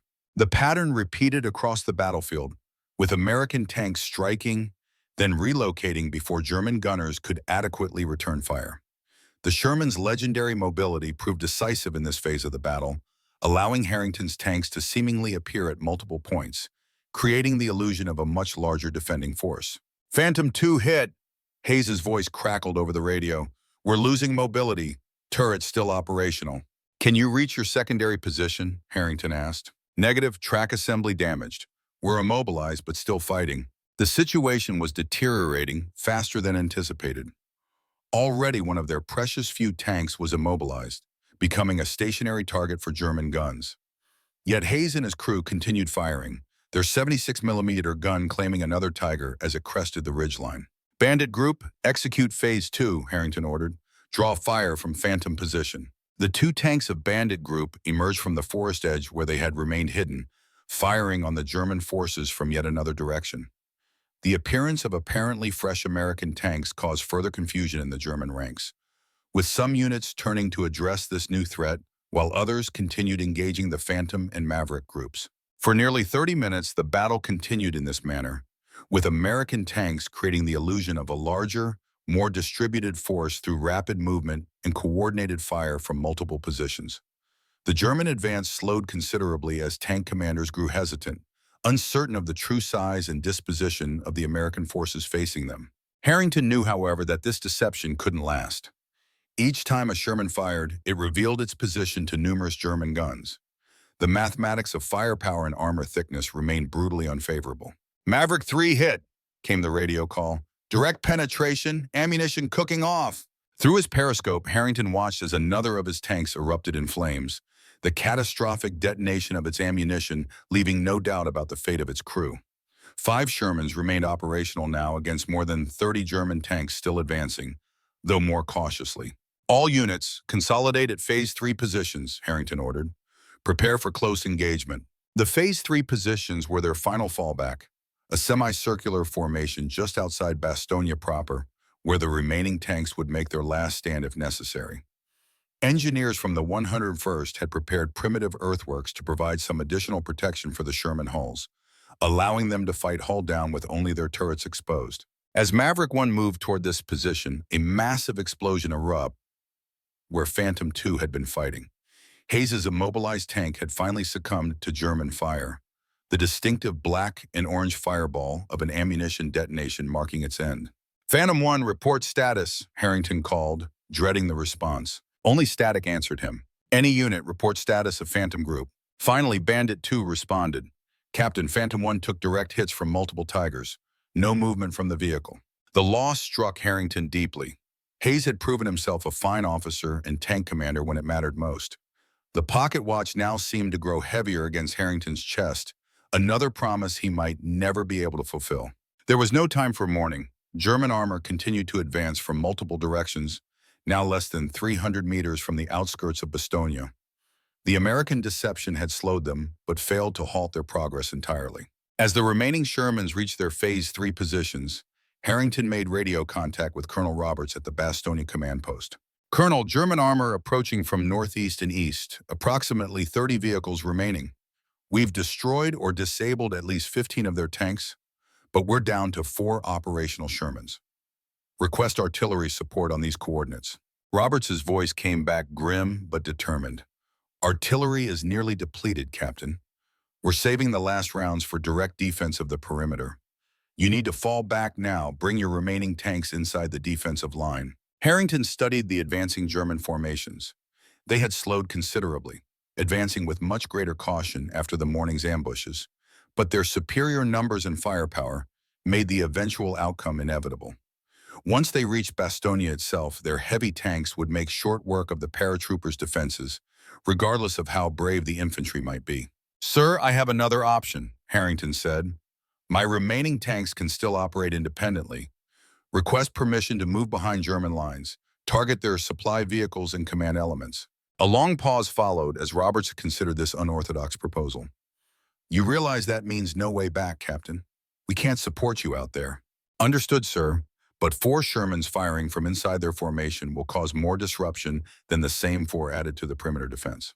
Another pause, then, "Permission granted, Captain. Good hunting." Harrington switched to the company frequency. "All remaining units, new mission parameters. We're moving behind enemy lines to target supply and command elements. Maintain radio contact as long as possible, but expect to operate independently. Rendezvous point is grid reference Hotel X-Ray 7 if separated." The acknowledgments came back subdued but determined. Every man understood the likely one-way nature of this mission, yet none hesitated. They were tankers, and their duty was clear. Move out in staggered intervals, 2-minute spacing between tanks. Use the southern forest track for initial egress. Maverick 1 led the way, Whitman skillfully navigating the narrow forest path that circled wide around the German advance. The route took them through dense woodland, where the larger, less maneuverable German tanks were unlikely to venture, creating a corridor of relative safety for their movement. After 20 minutes of careful navigation, They emerged behind the German lines approximately 2 kilometers east of where the main armored thrust was focused on Bastogne. Here, the support elements of the German advance were visible: fuel trucks, ammunition carriers, mobile repair vehicles, and command cars moving forward to support the front line units. "Perfect," Harrington murmured. "Sullivan, target those fuel trucks first. Rodriguez, high explosive rounds." "Target acquired," Sullivan confirmed, centering his sights on a convoy of fuel tankers painted in Wehrmacht gray. "Fire." The high explosive shell struck directly beneath the lead tanker, the resulting explosion igniting its volatile cargo. A massive fireball erupted, immediately engulfing 2 additional vehicles.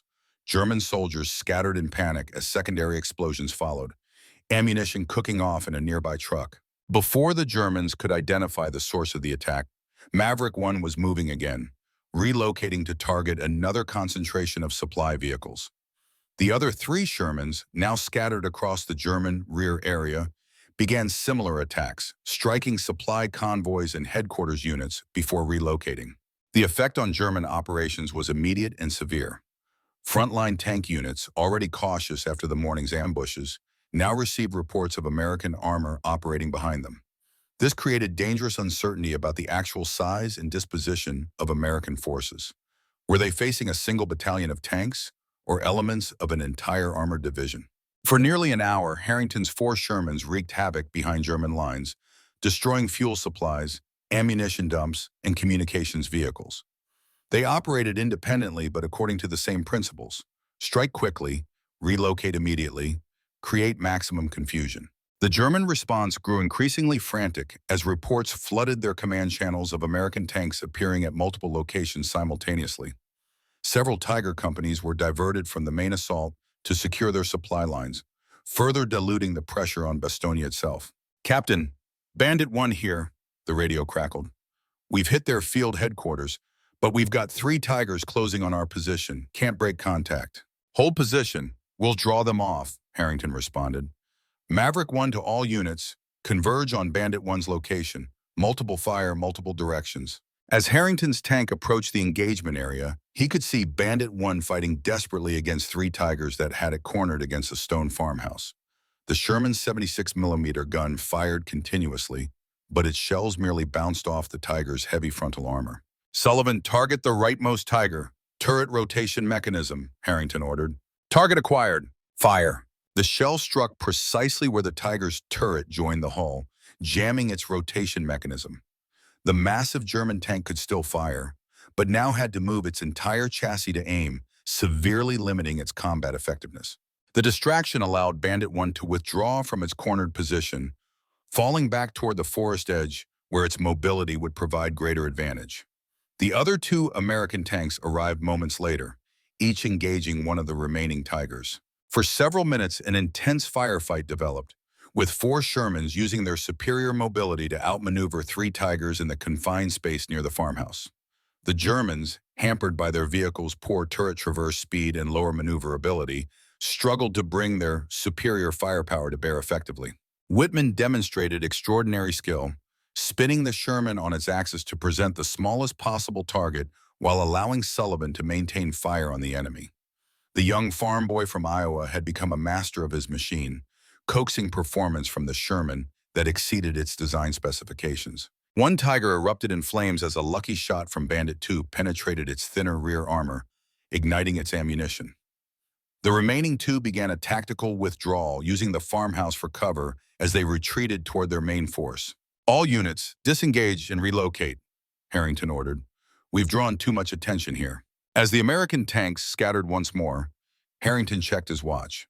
07:45 hours. They had been fighting continuously for nearly 5 hours, disrupting German operations and buying precious time for Bastogne's defenders. Yet the cost had been severe. Of his original 15 tanks, only these 4 remained operational, and all were running dangerously low on ammunition and fuel. "Washington, contact Colonel Roberts. Update on Bastogne status." After several attempts, Washington shook his head. "Can't raise them, sir. Either their radio is down or German jamming is increasing." The lack of communication with Bastogne created a troubling new dimension to their situation. Without coordination, they risked friendly fire incidents if they attempted to return to American lines. Yet continuing to operate behind enemy lines with dwindling supplies seemed equally unsustainable. "Sir, fuel at quarter tank," Whitman reported, maybe 30 minutes operating time remaining. Harrington considered their options. "All units, report ammunition and fuel status." The responses confirmed his fears. All tanks were critically low on both ammunition and fuel. Their successful disruption operation had nearly exhausted their resources, and without resupply, their effectiveness would soon end regardless of their tactical position. New objective, Harrington decided. "We find their fuel depot and resupply ourselves. German fuel will burn in a Sherman engine just as well as our own." Intelligence reports had indicated the Germans were establishing forward supply dumps to support their offensive. If Harrington's tanks could locate one, they might extend their operations significantly. The risk, of course, was enormous. Supply areas would be heavily guarded precisely because of their critical importance. For the next 30 minutes, the four Shermans prowled cautiously through the German rear areas, avoiding major confrontations while seeking signs of a supply depot. Finally, Bandit 2 reported a promising discovery. "Captain, we've located what appears to be a major supply concentration at grid reference Echo 5. Multiple fuel trucks, ammunition crates, at least company-strength infantry protection." "Any armor present?" Harrington asked. "Two Panzer IVs visible, possibly more concealed. Difficult to determine from this position." Harrington weighed his intelligence. Two Panzer IVs represented a serious threat, but not an insurmountable one. Their 75mm guns could penetrate a Sherman's armor, but the reverse was also true. The infantry posed a more complex problem, particularly if equipped with Panzerfaust anti-tank weapons. "All units converge on my position," he ordered. "We'll approach from multiple directions, simultaneous strike. Primary targets are the Panzer IVs, then fuel and ammunition. Avoid infantry engagement if possible." The rendezvous took 15 minutes, during which Harrington formulated a detailed attack plan. Each tank would approach from a different direction, creating maximum confusion while minimizing the effectiveness of return fire. The timing would be coordinated by synchronized watches, with all four tanks opening fire precisely at 0845 hours. "Remember, we need that fuel," Harrington emphasized. "Target the Panzers first, then create a corridor to the fuel trucks. Whitman will lead us in for resupply once the area is secured." The four Shermans separated once more, each moving into position around the German supply depot. Through his periscope, Harrington observed the target area, a clearing in the forest where at least a dozen fuel trucks were parked alongside stacks of ammunition crates. German infantry moved about industriously, apparently preparing the supplies for forward distribution.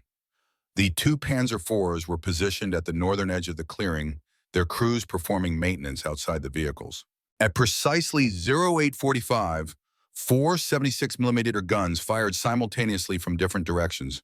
Both Panzer IVs were hit before their crews could react, one erupting in flames immediately, while the second suffered a damaged track, immobilizing it. German infantry scattered in confusion, unable to determine the direction of attack as shells continued to impact throughout the depot. "Advance to phase line Alpha," Harrington ordered, designating the edge of the clearing. "Establish fire superiority before proceeding to the fuel trucks." The four Shermans moved forward methodically, machine guns sweeping the area to suppress infantry resistance. Several Panzerfaust teams attempted to organize a defense, but the coordinated American fire prevented them from effectively targeting the moving tanks. Within minutes, the Americans had established control over the eastern portion of the depot, including access to several fuel trucks that had remarkably remained intact despite the firefight.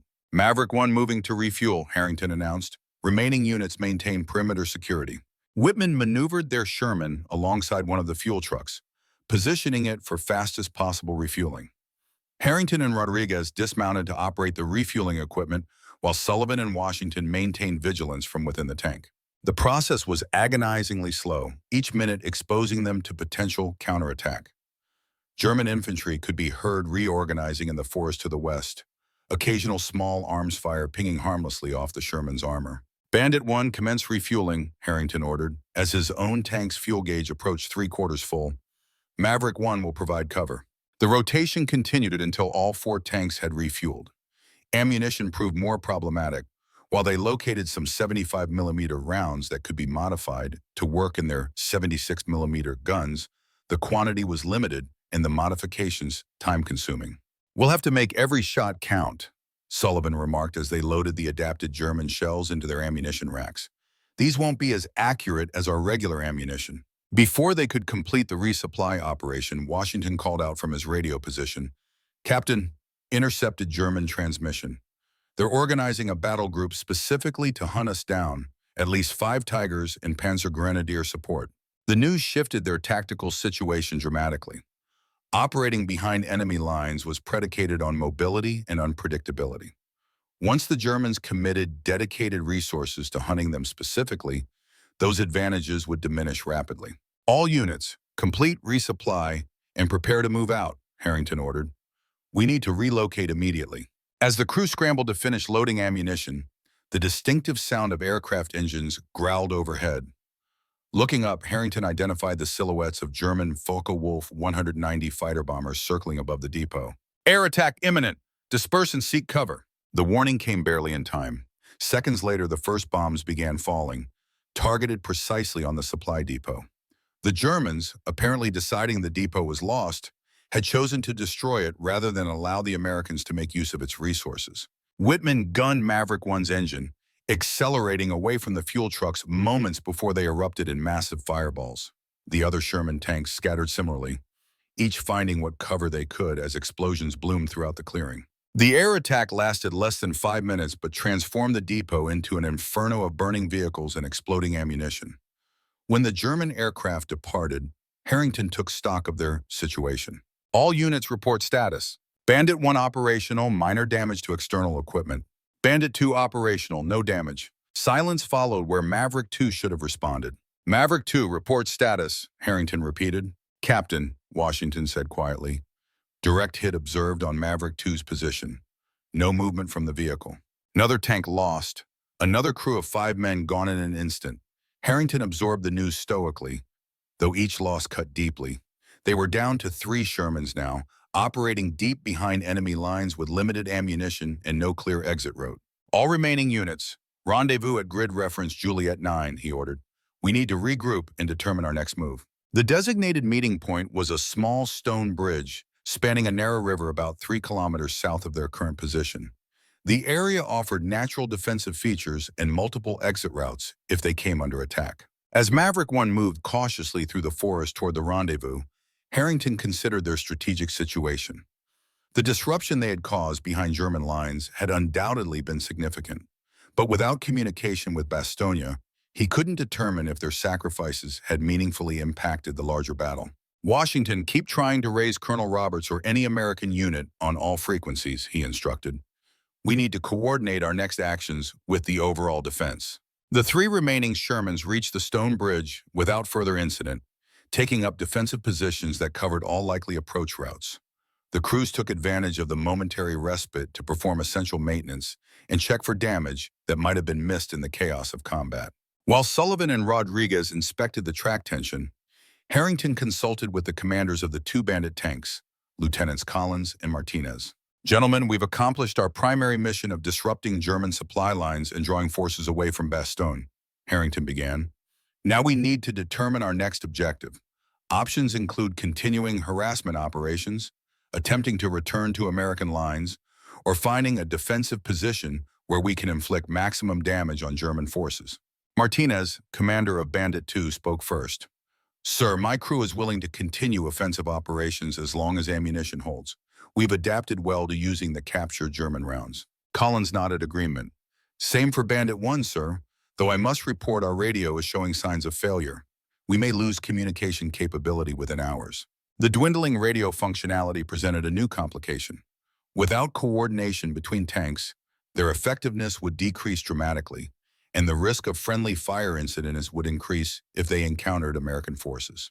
Before Harrington could respond, Washington called him back to Maverick 1.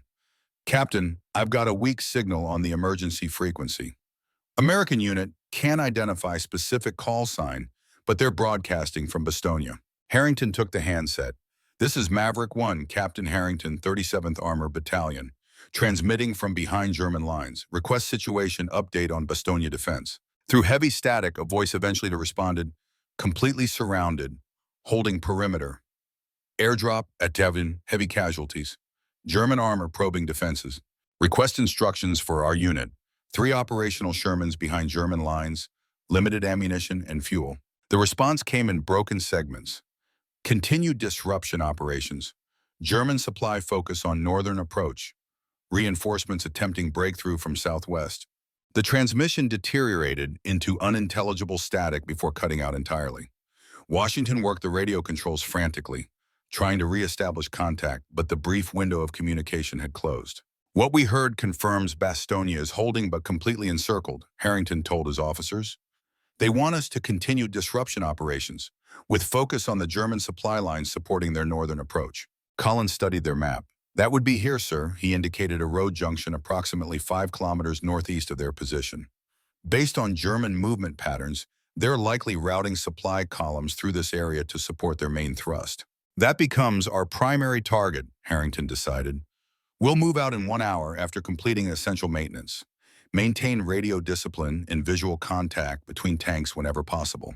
As the officers returned to their vehicles, Harrington took a moment alone on the small bridge, watching the water flow beneath. His thoughts turned to Robert and to Hayes, to all the men lost under his command in 2 wars.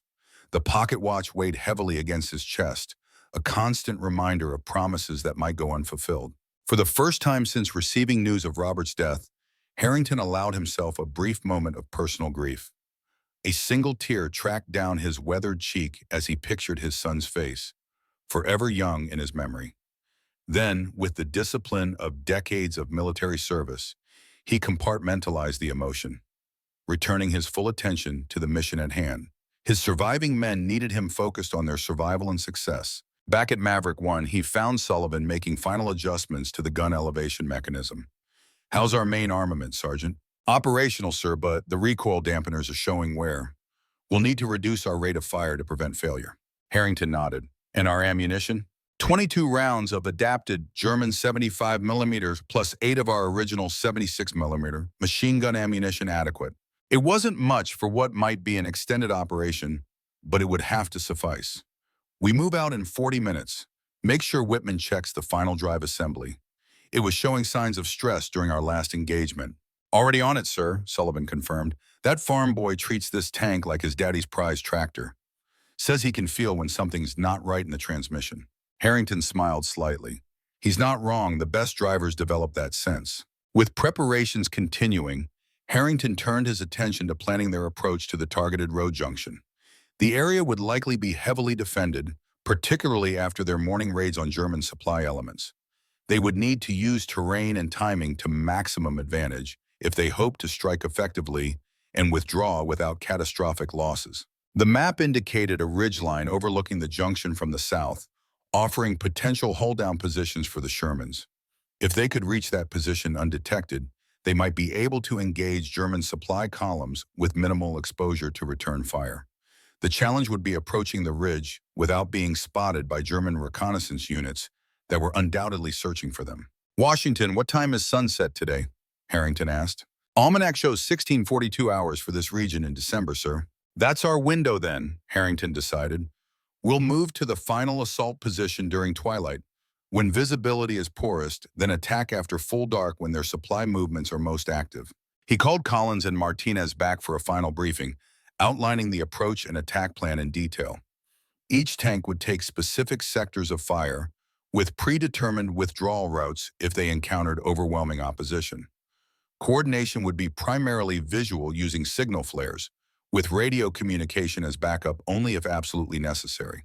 At 1530 hours, the 3 Shermans moved out from the bridge position, maintaining maximum spacing while following parallel routes toward their objective. They traveled at the slowest speed consistent with reliable operation, reducing dust signatures and engine noise that might reveal their presence to German patrols. The journey proved more challenging than anticipated. Twice they were forced to halt and conceal their vehicles as German reconnaissance elements passed nearby. Once they narrowly avoided a Luftwaffe spotter aircraft that circled suspiciously over their route before continuing eastward. By the time they approached the final ridgeline, the December sun was setting, casting long shadows through the forest. The fading light provided natural concealment as they carefully positioned themselves along the southern ridge overlooking the road junction. "Perfect," Harrington murmured, as he surveyed the area through his binoculars. Below them lay the junction exactly as intelligence had suggested, a critical node in the German supply network supporting their northern assault on Bastogne. Even as they watched, a convoy of fuel and ammunition trucks passed through, headed toward the front lines. Military police directed traffic at the crossroads, while a platoon of infantry provided perimeter security. Most concerning, a single Tiger tank was positioned at the eastern approach, its 88-millimeter gun covering the most likely avenue of Allied attack. The massive vehicle appeared stationary, potentially being used as a fixed defensive position rather than mobile armor. "Sullivan, can you range that Tiger from here?" Harrington asked. The gunner studied the target through his periscope. "Affirmative, sir, range approximately 800 meters.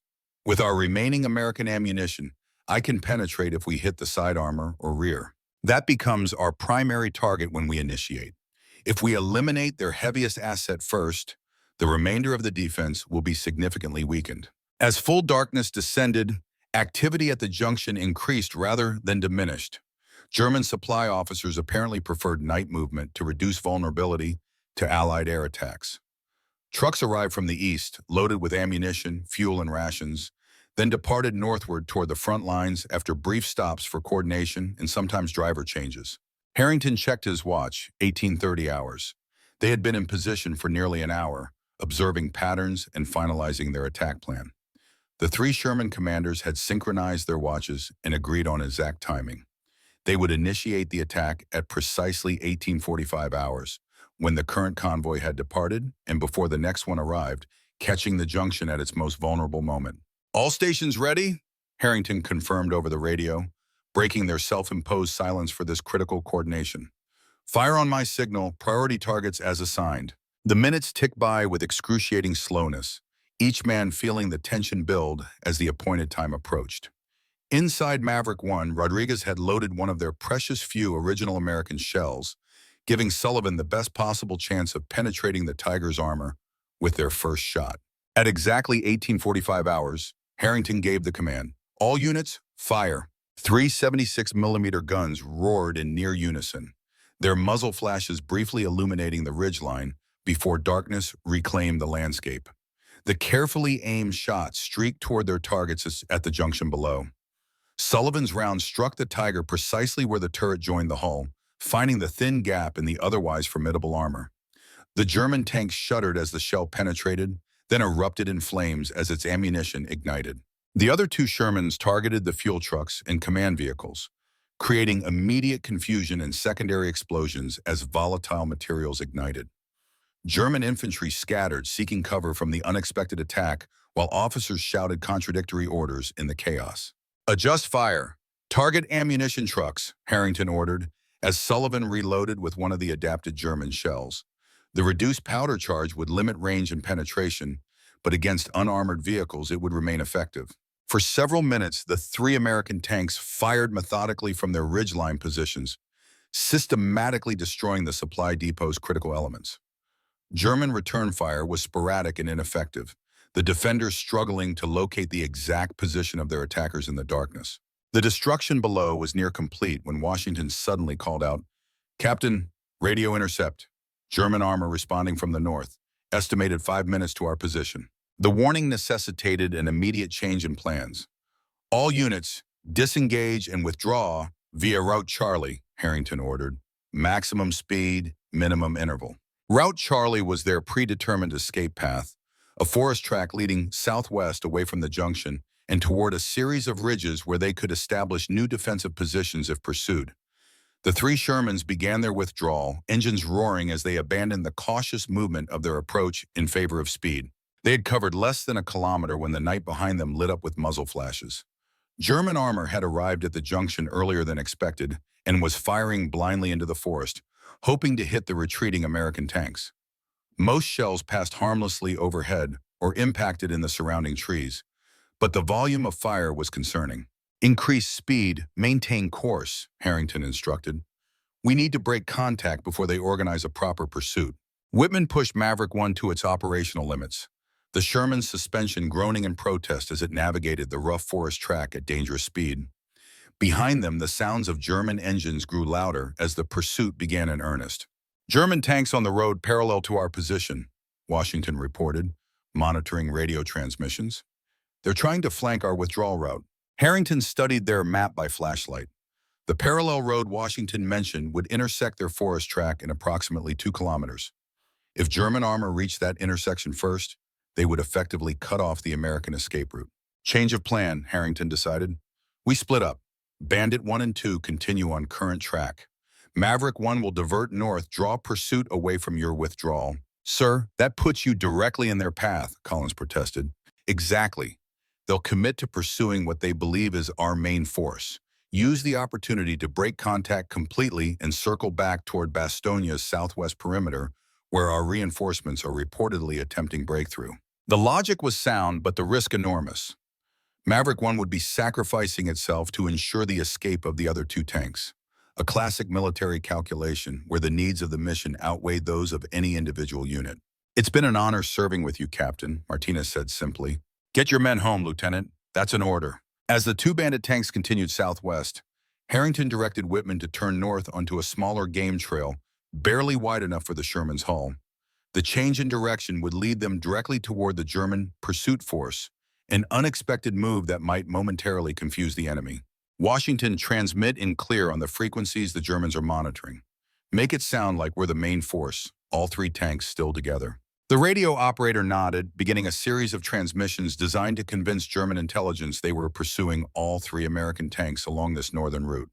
To enhance the deception, Harrington ordered Sullivan to fire their main gun periodically, creating the impression of multiple tanks engaging as they withdrew.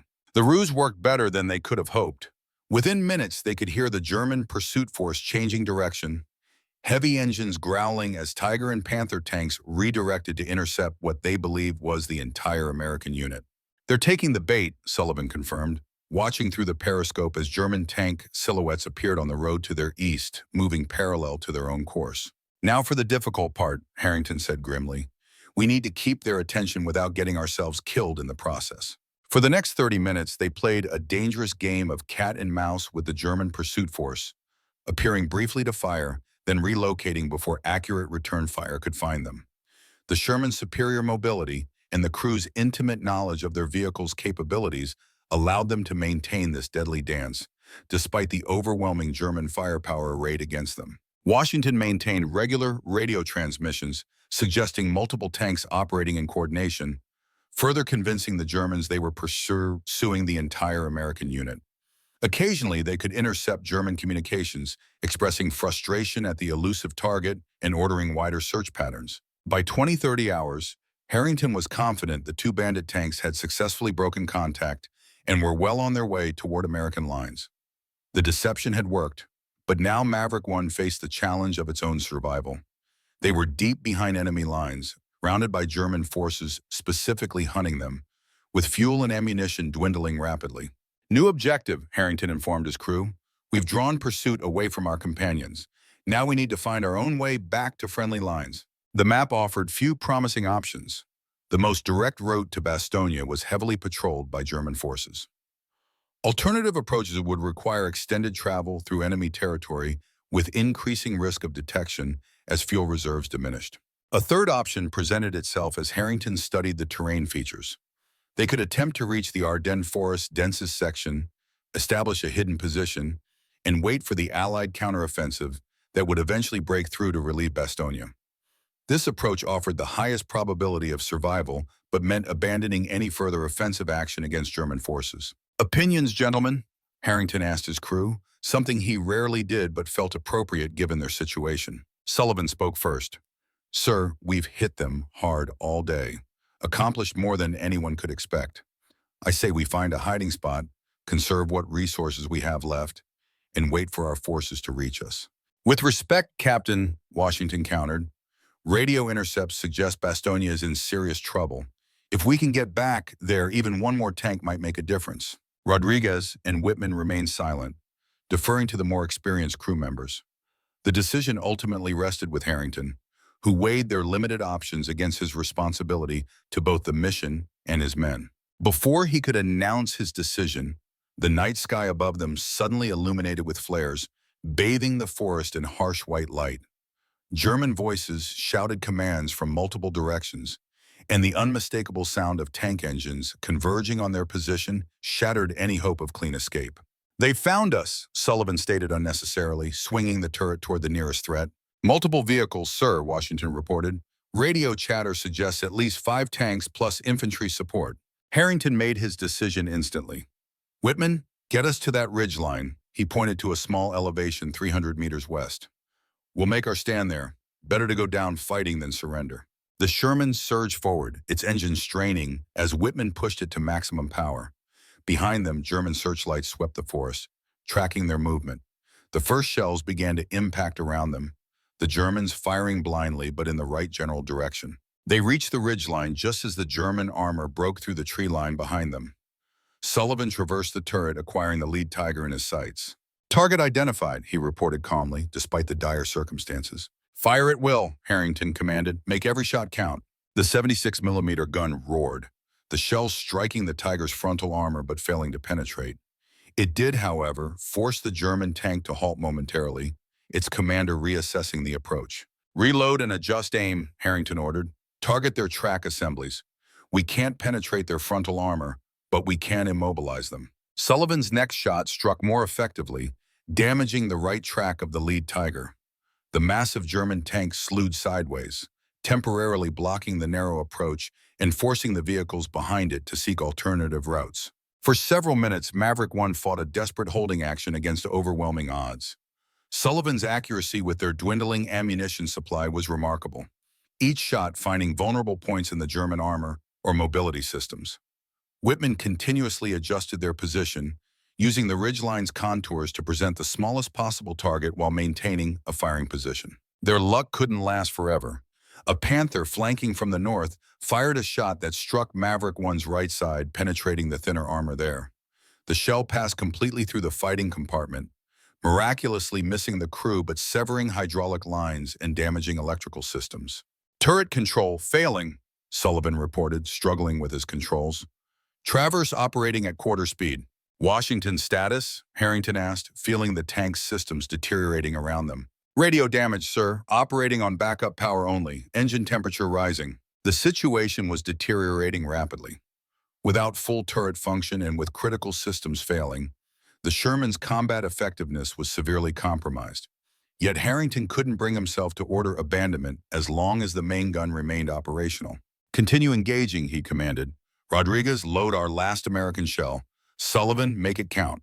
As Rodriguez loaded their final high-performance round, German infantry began working their way up the ridgeline, seeking firing positions for their Panzer anti-tank weapons. Machine gun fire from multiple directions pinged off the Sherman's armor, the sound like hailstones on a metal roof. Sullivan traversed the damaged turret with agonizing slowness, tracking a Panther attempting to flank their position from the east. "Target acquired," he announced, his voice betraying no emotion despite their desperate situation. "Fire!" The 76mm gun spoke one final time, the shell streaking through the darkness to strike the Panther's turret ring. A satisfying secondary explosion followed as ammunition inside the German tank detonated, sending its turret cartwheeling through the air, trailing fire and smoke. "Direct hit," Sullivan confirmed with professional satisfaction. "Target destroyed." It was their last significant act of defiance. Moments later, a Panzerfaust struck Maverick 1's rear deck, the shaped charge penetrating engine compartment armor and igniting fuel lines. Warning lights flashed across all stations as fire spread rapidly through the Sherman systems. "Engine fire," Whitman called out. "Losing power." "All crew, prepare to abandon tank," Harrington ordered, the words painful but necessary. "Rodriguez, set the demolition charge. 2-minute delay." As his men prepared to evacuate their dying vehicle, Harrington took one final look through his commander's periscope. German forces surrounded them completely now, at least 3 operational tanks supported by infantry. There would be no escape, only the choice between capture and a final hopeless stand outside their burning tank. The decision crystallized in his mind with perfect clarity. Robert had given his life saving others. Hayes had died, ensuring his men had a chance to escape. Harrington would do no less. "Change of plan," he announced, his voice steady. "I'll cover your withdrawal. Washington, Rodriguez, Whitman, exit through the floor hatch. Sullivan, exit after them. Then I'll follow. Use the drainage ditch on the east slope for concealment. The crew exchanged glances, understanding immediately what their commander was proposing. "Sir, with respect," Sullivan began. "That's an order, Sergeant," Harrington cut him off. "This tank will burn completely in minutes. There's no sense in all of us being captured or killed. One man can cover the other's escape, then follow if possible." Washington was the first to move, recognizing the logic in Harrington's order, if not agreeing with it. He squeezed through the floor escape hatch, followed by Rodriguez. Whitman hesitated at his driver's position. "Sir, it's been an honor," the farm boy said simply. "The honor was mine, Private. Now move quickly." Sullivan was the last to exit, pausing beside the commander's position. "2-minute demolition charges set, sir. Don't wait too long." "I won't," Harrington promised. "Get them to safety, Sergeant. That's your mission now." Left alone in the rapidly deteriorating tank, Harrington moved to the hull machine gun position. Through the sight, he could see German infantry advancing cautiously toward the burning Sherman. He opened fire, sweeping the approaching soldiers with a sustained burst that sent them diving for cover. The distraction worked as intended. The German focus remained fixed on the tank, while his crew slipped away through the drainage ditch, using darkness and smoke for concealment. Harrington continued firing intermittently, giving the impression of multiple defenders still active within the vehicle. As the 2-minute mark approached, he prepared for his own escape attempt. The chances were slim, with German forces surrounding the position, but he had promised his crew he would try. More importantly, he had promised Eleanor he would come home, and James Harrington was not a man who broke promises lightly. The demolition charge timer ticked down to its final seconds as Harrington moved toward the floor escape hatch. Outside, German voices shouted commands as they prepared to rush the disabled tank. Inside, smoke filled the fighting compartment as more systems caught fire. In those final moments before evacuation, Harrington's hand moved to his chest pocket, feeling the outline of the 2 items that had accompanied him through this desperate day: Robert's death notification and Hayes's pocket watch. Whatever happened next, he would not allow either to fall into enemy hands. These connections to the men who had given everything would remain with him one way or another. With smoke billowing from the Sherman's hatches and German forces closing in from all sides, Captain James Harrington prepared for what might be his final act of defiance against overwhelming odds. The demolition charge would detonate in 30 seconds, whether he was clear of the tank or not. The battle for Bastogne continued to rage beyond the ridgeline, the fate of the surrounded American forces still hanging in precarious balance. But in this small corner of the greater conflict, one American tank crew had demonstrated the courage and resourcefulness that defined their generation, fighting against impossible odds not for glory, but because duty demanded nothing less. As Harrington moved toward the escape hatch, the burning Sherman cast long shadows across the snow-covered ridge, a fitting metaphor for the impact of one man's leadership in the darkness of war. The floor escape hatch felt impossibly small as Harrington maneuvered his body through it, the heat from the burning engine compartment searing his back even through his winter uniform. Above him, the Sherman continued to burn, ammunition occasionally cooking off with sharp cracks that punctuated the night. German voices shouted commands nearby, their owners still unaware that the tank's crew had slipped away. 20 seconds until detonation. The frozen ground struck Harrington's shoulder as he rolled clear of the tank's undercarriage, the shock momentarily disorienting him. Smoke provided temporary concealment as he crawled toward the drainage ditch where his crew had escaped minutes earlier.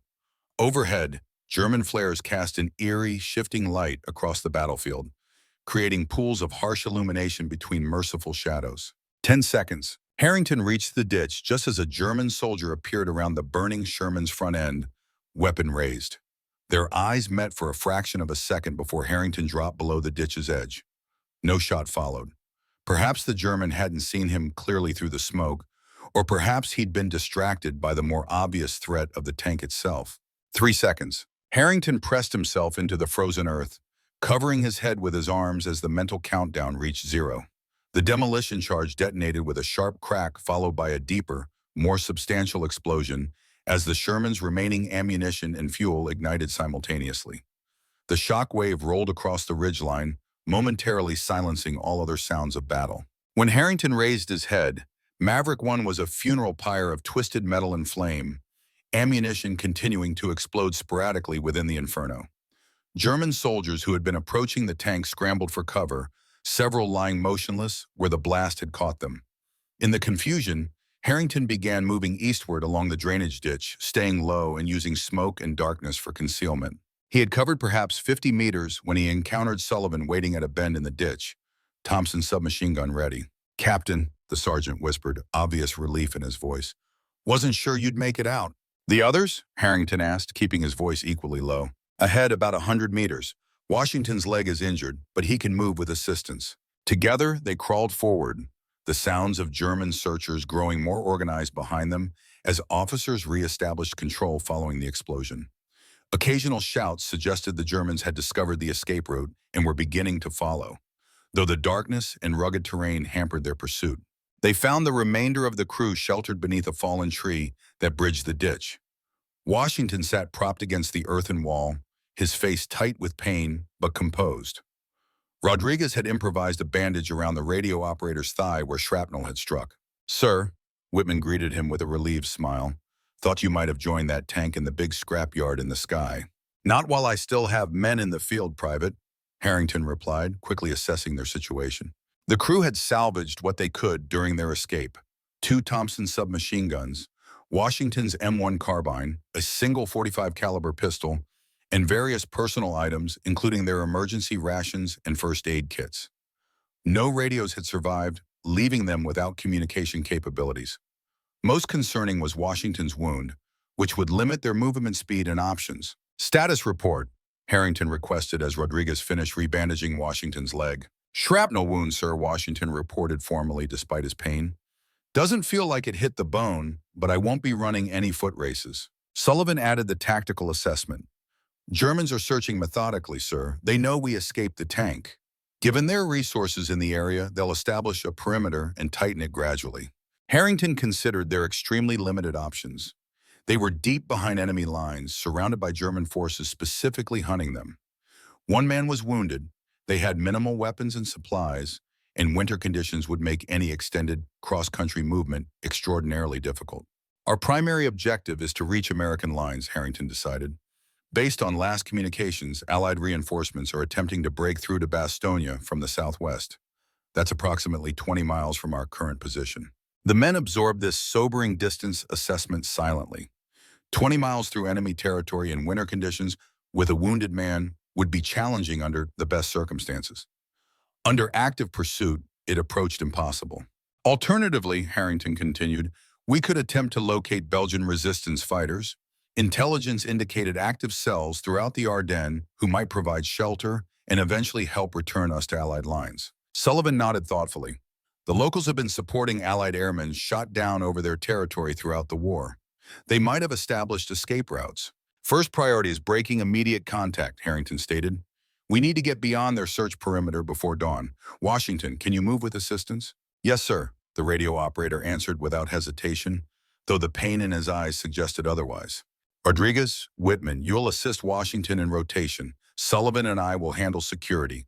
We move south initially to throw off their pursuit, then swing west toward Allied lines." Questions? There were none. These men had fought together through months of combat, developing the wordless understanding that characterizes elite military units. Each knew his role and what was expected. Move out, maintain noise discipline. If we're compromised, scatter and reconvene at the first clearing south of this position. They began their painstaking journey through the Ardennes night. The wounded Washington supported between Rodriguez and Whitman, while Sullivan took point and Harrington guarded their rear. Progress was agonizingly slow, each step carefully placed to minimize noise, each new position thoroughly observed before committing to movement. Behind them, the sounds of German search parties occasionally grew louder, then faded as the pursuers moved in different directions. The organized German response suggested they considered the escaped tank crew high-value targets, worth significant resources to capture or eliminate. After 2 hours of careful movement, they had covered perhaps 2 miles, putting some distance between themselves and the main German search area. Harrington called a brief halt to check Washington's wound and allow the crew to catch their breath. The temperature had dropped further, their exhalations forming crystalline clouds in the frigid air. The clear night that aided their vision also allowed body heat to escape rapidly, raising the risk of hypothermia if they remained stationary too long. "We need to find shelter before dawn," Harrington decided, "somewhere to rest during daylight when movement would expose us to observation." Sullivan surveyed their surroundings. This area is sparsely populated, mostly hunting cabins and seasonal farmsteads. If we could locate one unoccupied, the suggestion carried significant risk. Any structure might be occupied by German forces or local collaborators. Yet the alternative of spending the day exposed to the elements, particularly with a wounded man, seemed equally dangerous. We continue south until 0400 hours, Harrington decided. If we haven't found suitable shelter by then, we'll improvise using natural features. They resumed their careful movement through the forest, the depth of their predicament becoming increasingly apparent with each passing hour. Washington's condition deteriorated gradually, the blood loss and cold combining to sap his strength despite his determined efforts to continue. The crew rotated more frequently in supporting him, each man shouldering the burden without complaint. Around 0330 hours, Sullivan raised his hand in the signal for immediate halt. The crew froze in place, weapons ready as they strained to identify what had triggered the sergeant's concern. For long seconds, nothing moved in the darkness ahead. Then Harrington heard it, the subtle creaking of leather equipment, the soft scuff of a boot against stone, the almost imperceptible metallic click of a weapon being readied. Someone waited in the darkness ahead, and they were not alone. Sullivan slowly raised his Thompson, sighting on the area where the sounds had originated. Harrington moved silently forward until he was positioned just behind the sergeant's shoulder, his own .45 drawn and ready. The rest of the crew remained motionless, Washington supported between his companions. A voice spoke from the darkness, so quietly it barely carried the 10 meters to their position. Americans? The question, asked in heavily accented English, froze them in place. It could be a trap, Germans attempting to lure them into exposing their position. Yet the alternative possibility that they had encountered local resistance fighters offered their best hope of survival. Harrington made his decision, stepping forward slightly while keeping his weapon ready. Americans, he confirmed softly. 37th Armor Battalion. Silence followed for several heartbeats. Then a figure emerged partially from the shadows. A middle-aged man in civilian clothing with a hunting rifle held non-threateningly across his chest. "You are from the tank that burned on the ridge," the man stated rather than asked. "The Germans search everywhere for you. Come quickly, it is not safe here." Sullivan glanced back at Harrington, seeking confirmation. The captain evaluated their limited options and nodded once. The Belgian resistance had been reliable allies throughout the war, and their current situation offered few alternatives. "We have a wounded man," Harrington informed their potential savior. "Bring him. Hurry now." The Belgian guide led them through a series of increasingly narrow game trails, occasionally stopping to listen for pursuit before continuing. After approximately 20 minutes, they approached a small stone farmhouse set back against the hillside. No lights were visible, and the structure appeared abandoned until their guide gave a distinctive soft whistle. A section of what had appeared to be hillside swung outward, revealing a concealed entrance. "Inside, quickly," the Belgian urged. "The Germans have patrols on the roads nearby." They entered a surprisingly large underground space, evidently a natural cave system extended and reinforced by human hands. Lanterns provided subdued illumination, revealing rough-hewn furniture, stockpiled supplies, and maps pinned to support beams. 3 additional men and an elderly woman occupied the space, regarding the Americans with expressions ranging from curiosity to concern. "I am Henri Dubois," their guide introduced himself once the hidden entrance was secured behind them. "These are my brothers, Marcel and Jean, my son Patrice, and my mother, Madame Dubois." "Captain James Harrington," he replied, then introduced each crew member in turn. "We're extremely grateful for your assistance." The elderly Madame Dubois had already moved to examine Washington's wound, her experienced hands working with remarkable gentleness as she removed the improvised bandage. She spoke rapidly in French to her son, who translated. "My mother says the wound is not too severe, but must be properly cleaned and stitched. She was a nurse in the Great War." Washington managed a smile despite his pain. "Tell her I appreciate the professional attention, ma'am." As Madame Dubois began treating Washington, Henri led Harrington to a rough table where maps of the region were spread. "Your situation is complicated, Captain. The Germans have established checkpoints on all major roads between here and American lines. They specifically hunt for you and your men." "You seem well informed," Harrington observed. Henri's expression hardened slightly. "This is our home. We know everything that happens here, even when the Germans think their actions are secret. Your destroyed tank has become significant to them. They believe capturing your crew will provide important intelligence." The Belgian resistance fighter indicated various markings on the map, identifying German positions, checkpoints, and patrol routes. The picture that emerged confirmed Harrington's worst fears. Organized, overlapping German security measures effectively blocked all direct routes to American lines. "What options do you suggest?" Harrington asked, recognizing that local knowledge would be essential to any escape plan. Henri traced a circuitous route on the map, following minor trails and natural features. This path might be possible, but would take many days and faces significant natural obstacles. Winter in the Ardennes is unforgiving. Any alternatives? Perhaps. We maintain contact with other resistance cells through courier networks. With time, we might arrange passage through a series of safe houses, eventually reaching American lines. How much time? Henri shrugged expressively. Weeks, possibly. Communication is difficult with German forces everywhere. The broader situation remains fluid. Harrington considered their position carefully. His primary responsibility remained getting his men safely back to American forces, yet he couldn't ignore the opportunity their current position presented. Located behind German lines with local support, they had potential to continue disrupting German operations in ways that might assist the overall Allied effort. "What can you tell me about German supply movements in this region?" he asked. Henri's eyes narrowed thoughtfully. "You wish to continue fighting rather than focus solely on escape?" "We're still soldiers with a mission," Harrington replied simply. "If we can contribute to the Allied effort while working toward our return, that's what we'll do." A subtle smile crossed the Belgian's face. "Then perhaps we can help each other, Captain. My network has been sabotaging German operations since they first occupied our country. With trained American soldiers to assist us, we might accomplish more significant objectives." The conversation was interrupted by Sullivan approaching with obvious concern. "Sir, you should hear this." The sergeant led Harrington to where Madame Dubois had finished treating Washington's wound. The radio operator appeared more comfortable, though still weak from blood loss and exertion. "Tell the captain what you heard, Washington," Sullivan urged. "Sir, before our radio failed, I intercepted German communications regarding Bastogne," Washington explained. "They were discussing a surrender ultimatum delivered to the American commander there. The Germans have completely encircled the town and demanded immediate capitulation." "And the response?" Harrington asked, though he suspected he already knew the answer. A faint smile crossed Washington's face. "The American commander sent back a one-word reply, sir. Nuts." Harrington couldn't suppress his own smile at this quintessentially American defiance. "That sounds like Anthony McAuliffe.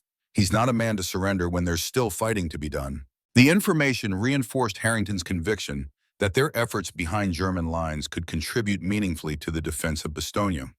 If the surrounded forces were continuing to resist, any disruption to German supply lines might help sustain that resistance until relief forces arrived.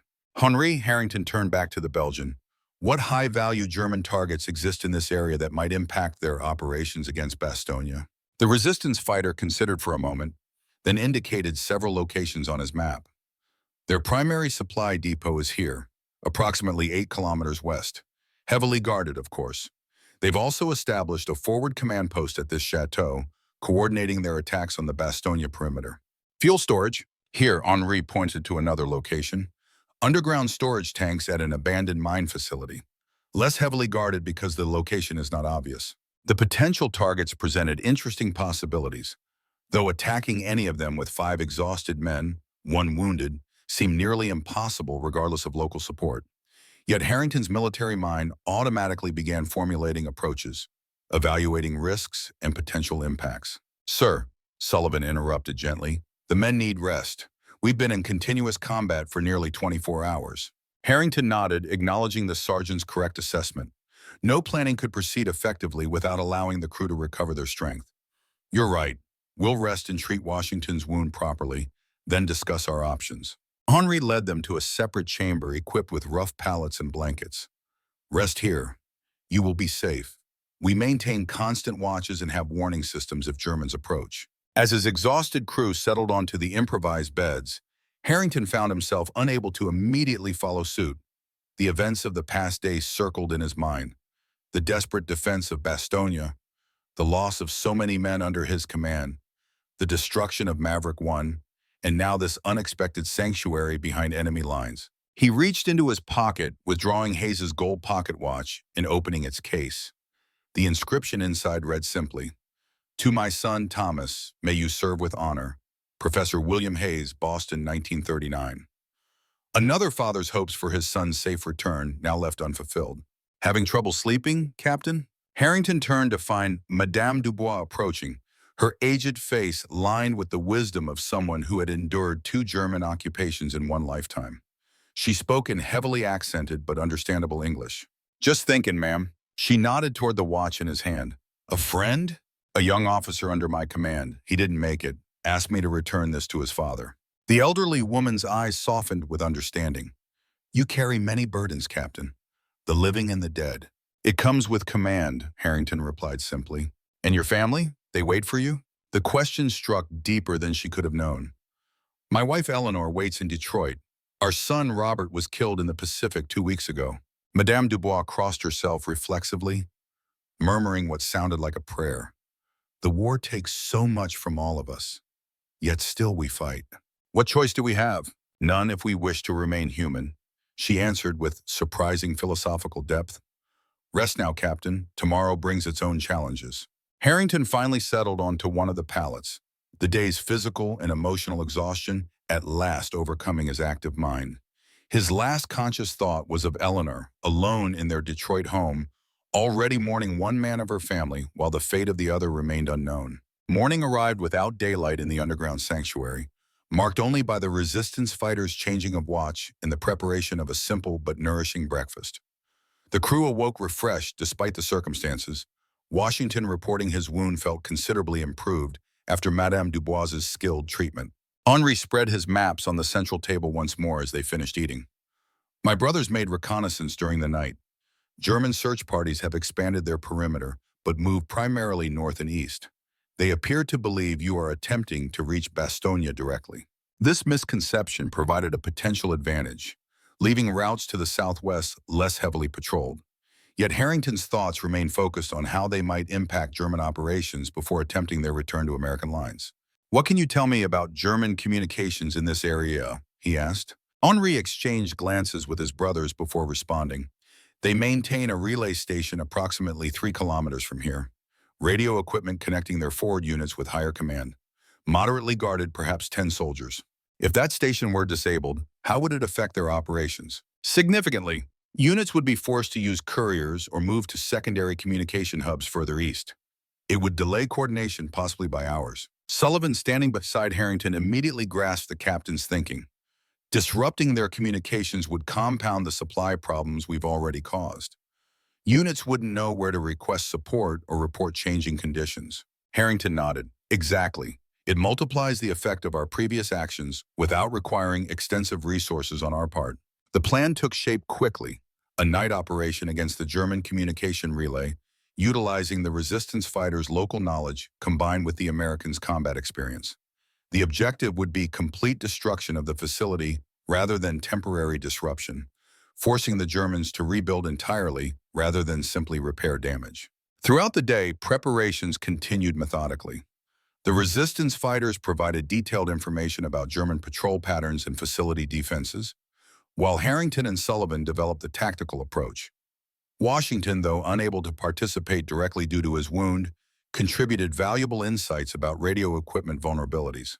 As evening approached, Harrington addressed the combined group one final time. "Our objective is the complete destruction of the German communication facility with minimal risk to our personnel. We enter quietly, eliminate resistance silently when possible, plant explosives at critical equipment nodes, then withdraw before detonation." Questions? There were none. Each man understood his role in the operation. Henri and his son Patrice would guide Sullivan, Rodriguez, and Whitman in the assault, while Marcel remained with Washington at the safe house, and Jean established a fallback position to cover their retreat if necessary. "Sir," Sullivan approached privately as the others made final preparations, "where will you be during the operation?" Harrington met his sergeant's concerned gaze directly. "With the assault element, Sergeant.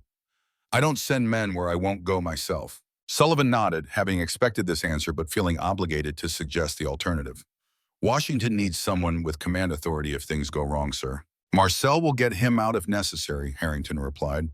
"This operation was my decision. I'll see it through personally." As darkness fell, The assault team departed the resistance safe house, moving through the forest with the careful precision of experienced combatants. The three Americans carried Thompson submachine guns with improvised suppressors crafted by the resourceful Belgians, while Henri and Patrice armed themselves with Sten guns likely dropped by British aircraft to support resistance operations. The approach to the German communication facility took nearly 2 hours, their movement deliberately slow and methodical to avoid detection. Occasional German patrols forced them to freeze in place, sometimes for extended periods, as enemy soldiers passed nearby without detecting their presence. From their final observation position, Harrington studied the target through borrowed binoculars. The facility occupied a small chateau requisitioned by German forces, its elegant architecture incongruous with the military antennas and equipment visible on its roof and grounds. 2 guards stood at the main entrance, with others periodically visible walking the perimeter. Lights burned in several windows, suggesting continuous operation despite the late hour. "Their generator is here," Henri whispered, indicating a small outbuilding. "Cutting power will create confusion but trigger immediate response protocols." "We'll save that for last," Harrington decided. "Primary targets are the transmission equipment and code books. Whitman, you will accompany Henri to the generator building with the largest explosive charge. Rodriguez, Sullivan, and I will enter the main building with Patrice. Synchronize watches. Explosives detonation at exactly 01 in 30 hours, which gives us 25 minutes to complete the operation." The assault began with practiced precision. Sullivan and Rodriguez neutralized the exterior guards using combat knives, their actions silent and efficient. Patrice then led the way to a servant's entrance he knew from pre-war visits to the chateau, bypassing potential alarms on the main doors. Inside, they moved like ghosts through darkened corridors, encountering 2 German radio operators whom they subdued with minimal noise. The communication center itself occupied what had once been the chateau's grand salon, now filled with radio equipment, map tables, and coding machines. 3 Germans manned the facility, their attention focused on their equipment rather than potential threats from behind. Sullivan's Thompson coughed twice, the suppressor reducing the report to something barely louder than a hand clap. 2 Germans fell immediately. The third reached for a sidearm but froze when Harrington's .45 pressed against his temple. "Speak English?" Harrington asked quietly. The German nodded slightly, eyes wide with fear. "Excellent. Your war is over, Lieutenant. Cooperate and you'll survive this night." While Rodriguez and Patrice placed explosive charges on the primary equipment, Harrington and Sullivan questioned the German officer about communication protocols, coding procedures, and command structures. The man's fear loosened his tongue, providing valuable intelligence beyond their original objectives. "Current German positions around Bastogne?" Harrington demanded, indicating a map on the central table. The officer hesitated briefly before pointing out the main German concentrations. "Panzer divisions here and here, infantry regiments along the eastern approaches, fuel shortages limiting operations on the southern perimeter." Harrington noted that the fuel shortages likely resulted partially from their own actions against German supply lines the previous day, a small but satisfying confirmation of their impact. "Reinforcements?" Another hesitation. Then, "Elements of 15th Panzer Grenadier Division expected within 48 hours from the east." The intelligence suggested the German noose around Bastogne was tightening, with additional forces en route to strengthen the encirclement. American relief efforts would need to break through quickly, or the surrounded forces might be overwhelmed despite their determined resistance. "Charges set," Rodriguez reported. "Timers active." Harrington checked his watch. 01 in 18 hours. "We move to extraction point. Bring our guest." With the German officer as both hostage and intelligence source, they exited the chateau the same way they had entered. Outside, Henri and Whitman rejoined them, confirming explosives placement at the generator facility. The combined team withdrew into the forest, putting several hundred meters between themselves and the target before the synchronized charges detonated at exactly 01:30 hours. The explosion transformed the elegant chateau into a roaring inferno, secondary detonations indicating that their charges had successfully ignited ammunition or fuel stores within the structure. The night sky glowed orange with the blaze, ensuring that no equipment would survive for potential salvage or repair. "Complete success," Sullivan observed as they continued their withdrawal. "That's going to disrupt their operations significantly." Harrington nodded, watching the German officer's reaction to the destruction. The man's expression revealed shock at the thoroughness of the attack, perhaps recalculating his previous assumptions about the size and capabilities of the force that had captured him. They reached the predetermined rendezvous point where Jean waited to cover their withdrawal if necessary. The resistant fighter grinned at the distant glow of the burning chateau.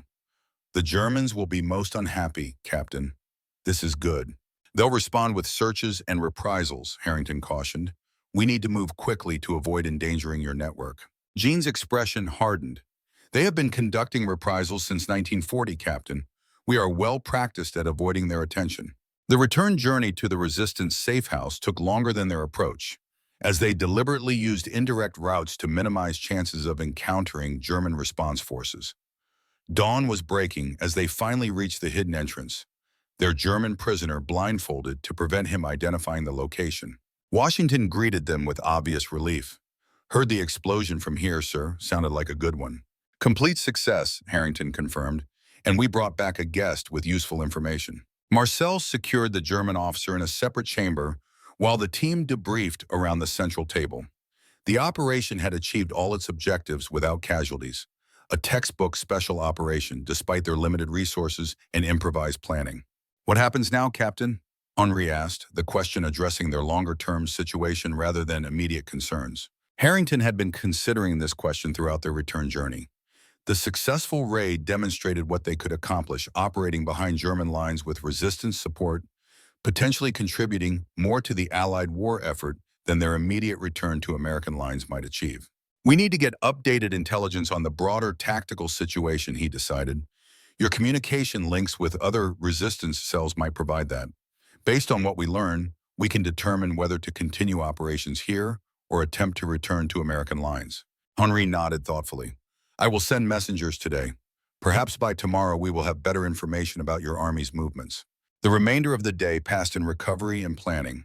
The German officer provided additional intelligence under questioning, much of it confirming previous information, but occasionally revealing new details about German strengths and weaknesses in the region. Washington's wound continued to improve with Madame Dubois's attentive care, suggesting he might be capable of limited movement within another day or two. By evening, the expected German response to the communication facility's destruction had materialized. Resistance lookouts reported increased patrols throughout the area, roadblocks on all major routes, and systematic searches of isolated buildings. Yet their hidden sanctuary remained secure, its entrance undetectable without prior knowledge.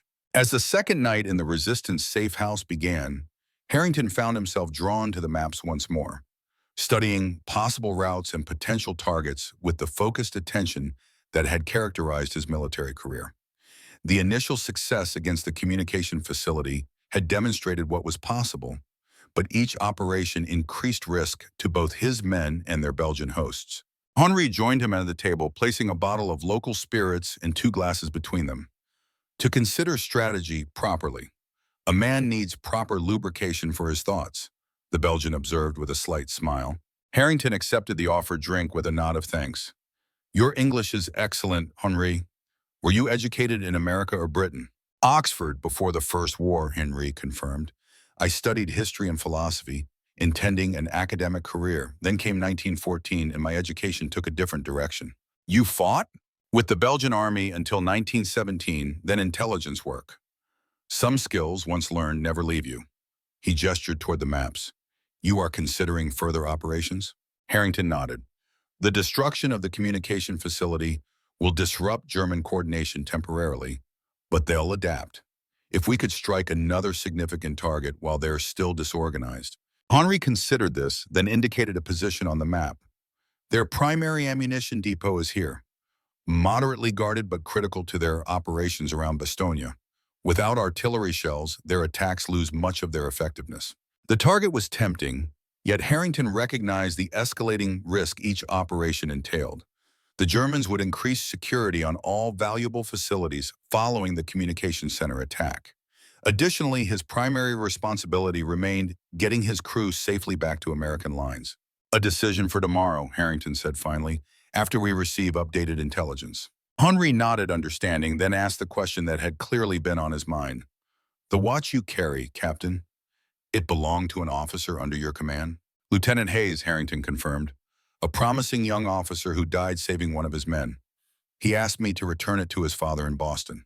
And you will honor this request, even at risk to yourself? Harrington met the Belgians' evaluating gaze. It's not about risk, it's about promises kept. His father deserves to know how his son died and that his sacrifice mattered. Henri raised his glass slightly. To promises kept, then. The foundation of civilization itself, perhaps. They drank in companionable silence. Two men from different worlds united by common values and shared experience of war's harsh realities. Despite their different backgrounds, Harrington recognized in Henri the same fundamental decency and determination he valued in his own men. Shortly before midnight, one of Henri's couriers returned with intelligence from other resistance cells. The news electrified the safe house. American armored forces under General Patton had broken through German lines southwest of Bastogne and were driving hard toward the encircled town. The relief of the trapped American forces appeared imminent, potentially within 24 to 48 hours. This development transformed their strategic calculus entirely. If American forces were already advancing in their direction, continuing aggressive operations behind German lines might create valuable diversions that assisted the relief effort. Alternatively, they could focus on reaching the advancing American spearheads, potentially bringing their valuable intelligence directly to commanders who could immediately utilize it. We need to move southwest immediately, Sullivan argued. If Patton's forces are already pushing this direction, we could link up with them within days. The fastest route would take us directly through areas the Germans are actively searching, Harrington countered, studying the map, and we'd miss an opportunity to disrupt their defenses from behind at a critical moment. The debate continued, with valid points on both sides. Eventually, Harrington made his decision based on what he judged would contribute most effectively to the broader Allied effort. We'll conduct one more operation against the ammunition depot Henri identified, he announced. The timing aligns perfectly with Patton's advance. As German forces attempt to establish defensive positions against his attack, we'll eliminate a critical supply node, potentially collapsing a section of their defensive line. Immediately after, we'll move southwest to link up with advancing American forces. The plan balanced aggressive action with prudent exit strategy, potentially maximizing their impact while minimizing long-term risk. Henri and his resistance fighters agreed to support the operation, recognizing that American success against German forces ultimately served their goal of Belgian liberation. Planning continued through the night, with Henri's detailed local knowledge proving invaluable. The ammunition depot occupied a former quarry approximately 7 kilometers from their position, its location chosen specifically for the natural containment that would limit damage from accidental detonations. This same geography would channel the force of any deliberate explosion, potentially increasing its destructive effect. By dawn, they had developed a comprehensive assault plan, accounting for known German defenses while building in contingencies for unexpected resistance. Unlike the communication facility operation, this target would require a more substantial diversion due to heavier German security. The primary challenge is reaching the explosive storage area without alerting the entire guard force, Harrington explained, using a rough diagram of the facility drawn from Henri's description. Once we've placed charges, we'll have limited time to clear the blast radius before detonation. Sullivan studied the diagram with professional attention to detail. Approach from the north seems most viable. Guard positions are concentrated at the main entrance to the south. If we can create a diversion there first, my brother Jean can assist with that, Henri offered. He has experience creating distractions for German forces. The operation was scheduled for the following night, allowing Washington an additional day of recovery and providing time for final reconnaissance of the target. Throughout the day, resistance observers monitored German patrol patterns and shift changes at the ammunition depot, identifying potential vulnerabilities in their security procedures. That evening, as final preparations were underway, Harrington took a moment alone with Washington, whose wound had improved but still prevented full participation in combat operations. "I need you to coordinate our extraction, Samuel," Harrington told him, using the radio operator's first name in this rare private moment. "Once we hit the depot, German response will be overwhelming. Having someone directing our movement toward American lines could make the difference between success and capture." Washington nodded understanding. "I won't let you down, Captain." "You never have," Harrington assured him. "If we don't return, your priority becomes getting yourself back to American lines with the intelligence we've gathered. The German officer remains a valuable source if properly debriefed by our intelligence services." The unspoken reality hung between them. This operation carried substantially higher risk than the communication facility raid. The ammunition depot would be better guarded, the German forces already on higher alert due to their previous actions. The chance that some or all of the assault team might not return was very real. "Tell Eleanor I did my best to keep my promise to her," Harrington added quietly, "and make sure Hayes's watch reaches his father." "You'll tell them yourself, sir," Washington replied firmly. "This crew has beaten worse odds before." Final preparations completed as darkness fell. The assault team would consist of Harrington, Sullivan, Rodriguez, Whitman, Henri, and Patrice, while Jean would create the diversion at the depot's main entrance. Marcel would remain with Washington at the safe house, prepared to evacuate if German forces somehow tracked them to their hidden sanctuary. Before departing, Harrington addressed his men one final time. "Gentlemen, tonight's operation serves multiple objectives. Beyond disrupting German capabilities, it directly supports the American relief forces fighting toward Bastogne. Every German unit responding to our action is one less opposing General Patton's advance. Whatever happens, remember that your actions have mattered in this campaign. It's been my highest honor serving with each of you." The men responded with the quiet determination that had characterized their service throughout the war. Professionals preparing for another mission despite exhaustion, limited resources, and daunting odds. The approach to the ammunition depot took nearly 3 hours. Their movement deliberately slow and cautious through terrain now actively patrolled by German security forces. Jean separated from the main group 2 kilometers from the target, circling south to establish his diversion at the main entrance. From their final observation position, Harrington surveyed the depot through binoculars. The quarry's walls created a natural bowl approximately 300 meters in diameter, with storage bunkers carved into the rock face. German guards patrolled the perimeter, their movements suggesting alert but not heightened security. No obvious changes had occurred since the resistance's last reconnaissance, a positive indication that their planned approach remained viable. "Guard rotation in approximately 15 minutes, Henri whispered, checking his watch. "That provides our window of reduced vigilance." Harrington nodded, observing the guard's body language that suggested end-of-shift fatigue. "We move on my signal. Sullivan, Rodriguez, primary explosive placement. Whitman, Henri, Patrice, security. I'll coordinate timing with Jean's diversion." At precisely 01:45 hours, a series of small explosions erupted at the depot's main entrance, followed by the distinctive chatter of small arms fire. Jean's diversion had begun, drawing German attention and response forces exactly as planned. "Move now," Harrington ordered. The assault team descended rapidly into the quarry from the northern approach, using natural shadows in the distraction of the southern commotion to avoid detection. They reached the first storage bunker without opposition, Sullivan and Rodriguez immediately beginning placement of their explosive charges, while the others established security positions. The operation proceeded with remarkable smoothness for the first 10 minutes, with the team moving efficiently between storage areas, placing charges at structural points identified during planning. German response remained focused on the southern diversion, with reserve forces visibly deploying in that direction rather than conducting comprehensive perimeter checks. As they approached the final and largest storage bunker, however, the situation deteriorated rapidly.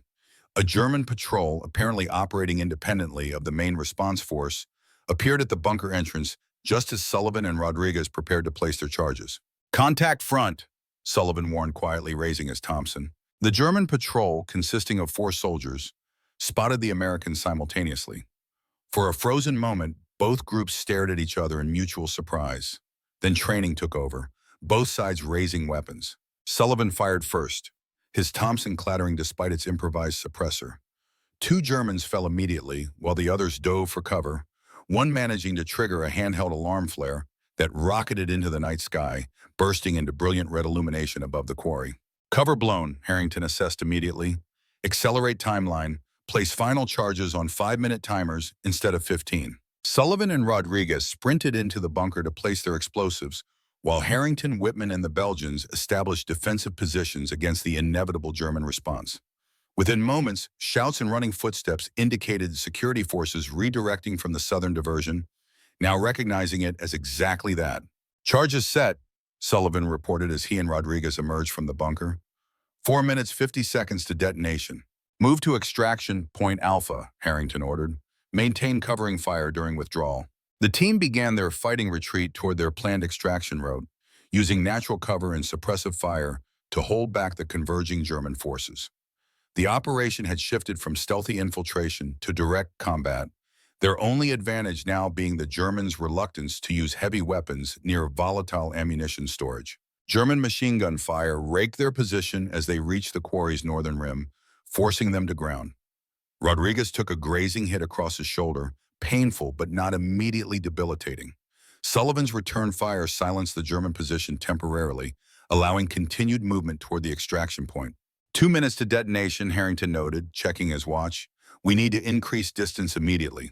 They redoubled their effort, breaking contact momentarily as they entered the forest beyond the quarry perimeter.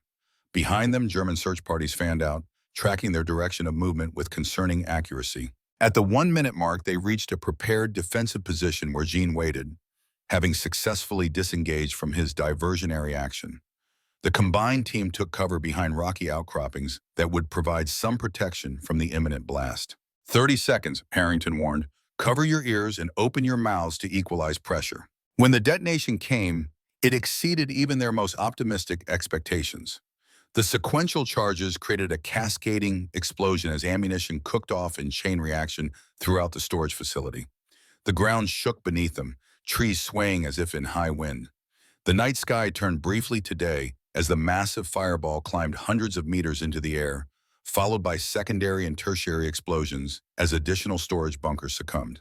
"My God," Whitman whispered when the initial blast subsided, though continuing explosions suggested the destruction remained ongoing. "That's enough firepower to supply a whole division." "Exactly the point, Private," Harrington replied. "German artillery around Bastogne just lost its ammunition supply." Patton's advance faces one fewer obstacle. They allowed themselves only moments to observe the destruction before continuing their withdrawal. German response would be massive and immediate, likely including air assets once daylight arrived. Their planned extraction route led southwest, directly toward where intelligence suggested American forces were advancing. For the next 6 hours, they moved continuously through the difficult Ardennes terrain, using resistance knowledge of the landscape to avoid roads and open areas where German patrols would concentrate. Rodriguez's wound received basic field treatment but would require proper medical attention eventually. The team's exhaustion became increasingly evident, each man pushing through physical limits on determination alone. Shortly after dawn, they reached a predetermined rendezvous point where Marcel waited with Washington, having evacuated the safe house as planned, following the ammunition depot explosion. The radio operator greeted them with evident relief. "Heard the blast from 5 kilometers away," Washington reported. "German radio traffic is chaotic. They're reporting complete destruction of the facility."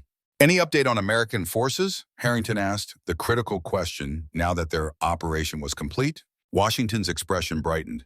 "Intercepted communications indicate American armored units have broken through German defenses near Ardennes, approximately 15 kilometers southwest of our position. They're driving toward Bastogne along the main supply route." This news transformed their situation dramatically. If Patton's forces had already breached German defensive lines, linking up with them might be possible within a day's march, assuming they could avoid German forces similarly converging on the breakthrough point. Henry spread his map on a fallen log, identifying their current position and the reported American advance. "This valley provides your most direct approach," he indicated. "Minimal German presence historically, though that may have changed with recent developments." "How far can your men accompany us?" Harrington asked. Henry exchanged glances with his companions. "We will guide you to this ridgeline." He indicated a position approximately 5 kilometers forward. "Beyond that, you enter an area where other resistance cells operate. We must return to our primary area of responsibility." The logic was sound. Resistance fighters operated in specific territories where their local knowledge provided maximum advantage. Moving beyond their familiar ground would reduce their effectiveness while leaving their home areas vulnerable. "You've done more than enough," Harrington assured him. "Without your help, we wouldn't have survived our first night, let alone conducted successful operations." Final preparations were made quickly. The resistance fighters provided what additional supplies they could spare: extra ammunition, medical items for Rodriguez's wound, and food for the journey ahead. Most valuable was a detailed map marking German positions as last reported by resistance observers, providing a pathway through enemy territory toward American lines. The parting was brief but heartfelt. These men from different worlds had formed bonds through shared danger and common purpose that transcended national boundaries. Harrington formally thanked each Belgian, with special gratitude to Madame Dubois for her skilled treatment of Washington's wound. "If we meet again, it will be in a Belgium free from occupation," Harrington told Henri as they clasped hands in farewell. "Until that day, Captain," the resistance fighter replied. "Fight well." The Americans continued southwest after parting from their Belgian allies. Washington now able to move unassisted, though still limited in speed and endurance. They maintained careful tactical movement despite their eagerness to reach American lines, recognizing that the final kilometers of their journey might prove the most dangerous as German forces repositioned to counter the American breakthrough. By mid-afternoon, they reached the ridgeline Henri had indicated, providing their first distant view of the battlefield where American and German forces contested control of the vital supply route to Bastogne. Even from several kilometers away, the sounds of tank engines, artillery, and machine gun fire carried clearly through the winter air. "That's Patton's boys, all right," Sullivan observed with satisfaction. Third Army never was subtle about making an entrance. Through binoculars, Harrington could occasionally glimpse American Sherman tanks and supporting vehicles advancing along the main road, engaging German defensive positions as they pushed northward. Between their observation point and those American forces lay approximately 10 kilometers of contested territory, a final gauntlet they would need to navigate. "We'll continue movement until dusk," Harrington decided, "then approach American lines under cover of darkness. Germans will be focused on the main advance, giving us opportunity to slip through their flanking positions." The plan was sound in theory, but practical execution proved more challenging than anticipated. As they moved closer to the active battlefield, they encountered increased German activity, including retreating units, reinforcement columns, and disorganized groups of soldiers separated from their commands. Twice they were forced to hide as German mechanized units passed within meters of their position, the enemy soldiers too focused on the approaching American forces to notice the small group of infiltrators in the forest beside the road. By sunset, they had covered approximately half the distance to American lines, but found themselves in increasingly dangerous territory. German artillery batteries had established firing positions on their direct route, making further advance in that direction suicidal. Harrington ordered a diversion to the east, adding distance but avoiding certain detection. Night brought both advantage and new challenges. Darkness concealed their movement, but also disoriented them in unfamiliar territory, forcing slower progress to maintain correct direction. Artillery fire from both sides illuminated the landscape at irregular intervals, providing brief glimpses of the terrain ahead, but also requiring them to freeze in place to avoid silhouetting against the momentary brightness. Around midnight, they encountered their most dangerous obstacle yet, a German infantry company establishing defensive positions directly across their planned route. At least 60 German soldiers occupied a small farmstead and surrounding fields, digging foxholes and positioning machine guns to resist the American advance expected to reach their position by morning. "No way around without adding hours to our journey," Sullivan assessed after careful observation. "They've positioned themselves across the only viable approach in this sector." Harrington considered their limited options. Attempting to bypass the German position would require a circuitous route through more heavily patrolled areas. Waiting for the position to be overrun by advancing American forces risked being caught in the crossfire of a major engagement. "We go through," he decided finally, "not by force but by deception." Using their captive German officers' uniform and equipment, combined with Washington's understanding of German protocols, they developed an audacious plan. Rodriguez, whose wound limited his combat effectiveness anyway, would wear the German uniform and approach the defensive position, claiming to be a messenger from higher headquarters. The diversion would draw attention to the road, while the remainder of the team infiltrated through a drainage culvert Henri had marked on their map. "It's too risky," Washington argued when Harrington explained the plan. "Rodriguez's accent will give him away immediately."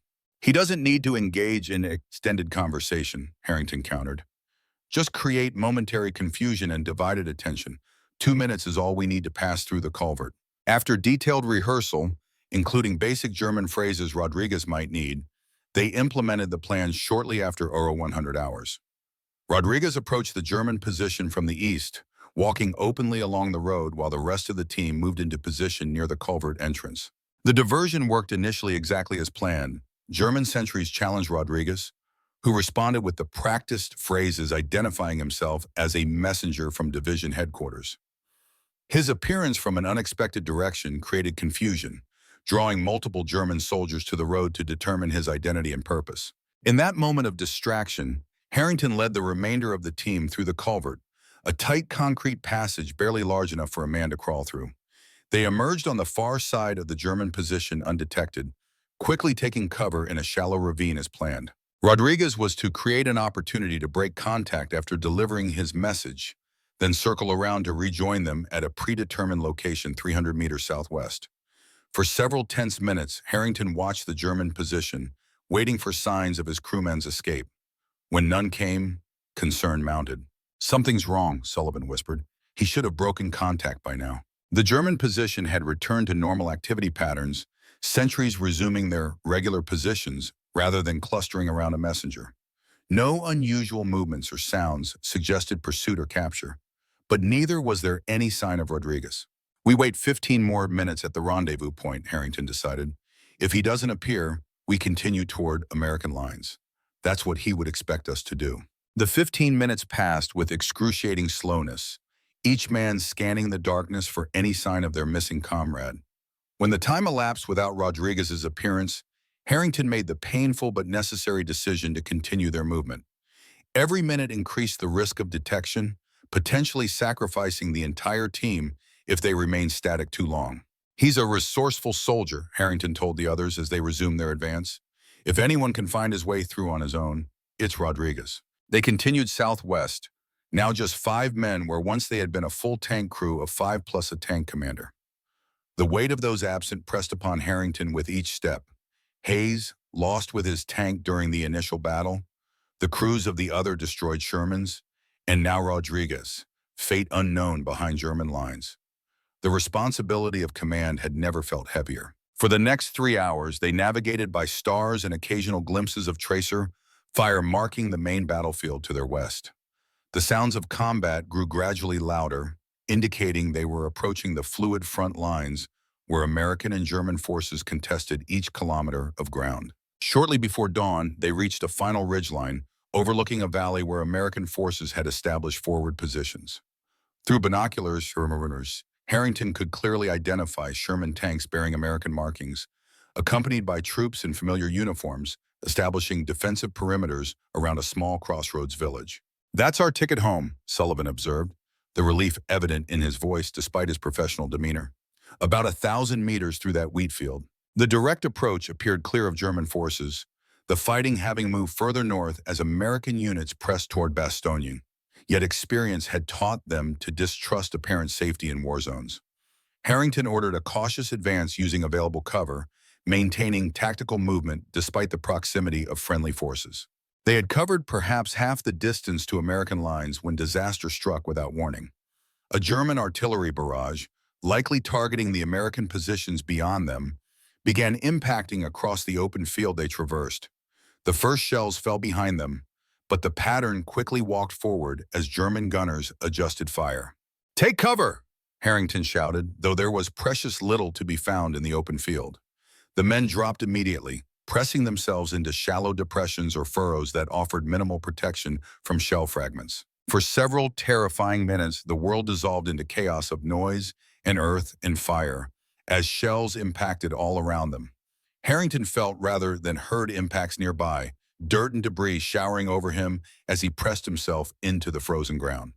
Prayer mixed with soldier's fatalism in his mind as he acknowledged this might be the end, killed by random artillery fire within sight of safety. When the barrage finally lifted, Harrington raised his head cautiously, ears ringing from the concussive force of nearby explosions. Through dust and smoke, he tried to locate his men. "Sound off," he called, his voice seeming distant even to himself. "Sullivan here," came the sergeant's response from nearby. "I'm okay." "Washington reporting," followed the radio operator's voice. "Minor cuts only." Silence followed where Whitman should have responded. Harrington felt a cold dread as he scanned the smoke-filled landscape. "Whitman, report!" Sullivan was already moving, crawling toward a still form about 20 meters distant. Harrington followed immediately, dread building with each meter covered.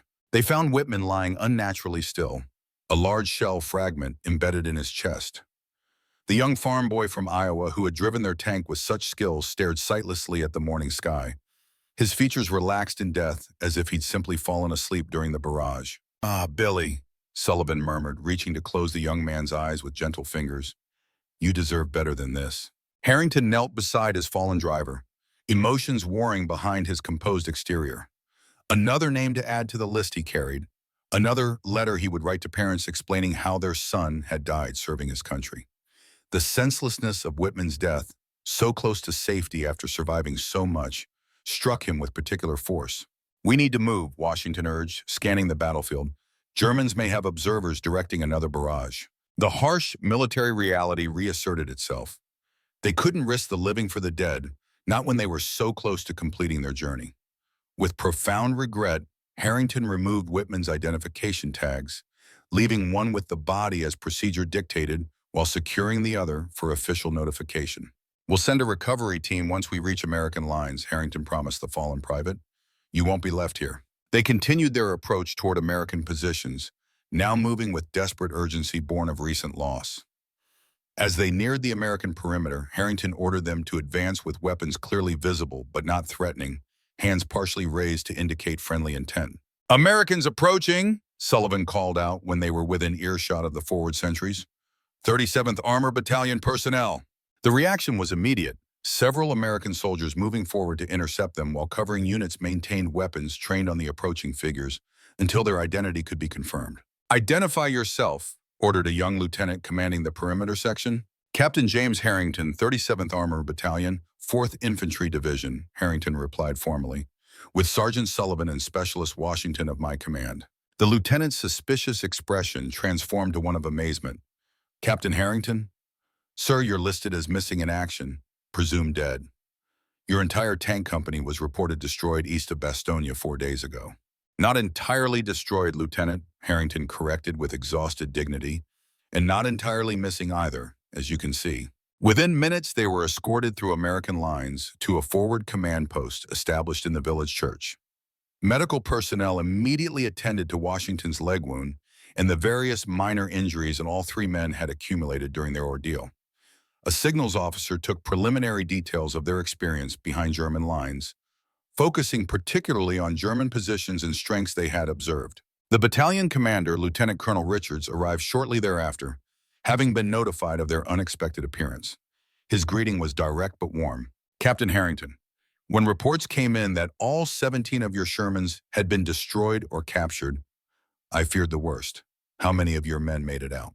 "3 present, sir," Harrington reported. "1 missing behind German lines as of 12 hours ago. The rest confirmed killed in action." Richards absorbed this with the solemn recognition of a commander who understood the weight of such losses.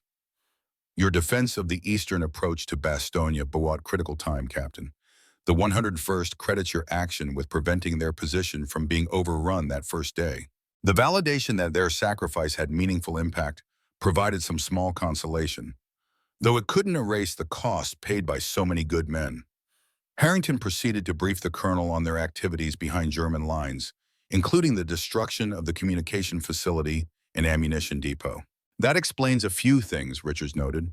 "German response to our advance has been disjointed, their artillery support notably absent in certain sectors. Your actions behind their lines apparently contributed significantly to our breakthrough success." Harrington accepted this assessment with tired acknowledgement rather than pride. "Any word on the status of Bastogne itself, sir?" "Our lead elements broke through to the perimeter yesterday afternoon," Richards confirmed. "The siege is effectively broken, though fighting continues around the town. General McAuliffe's forces held despite extreme conditions and overwhelming odds." As the debriefing continued, covering details of German positions, capabilities, and morale based on their observations, Harrington felt the accumulated exhaustion of the past days beginning to overwhelm his professional discipline. 4 days of continuous combat operations, minimal rest, and the emotional burden of losing so many men under his command exacted their toll. Colonel Richards recognized the signs and concluded the session.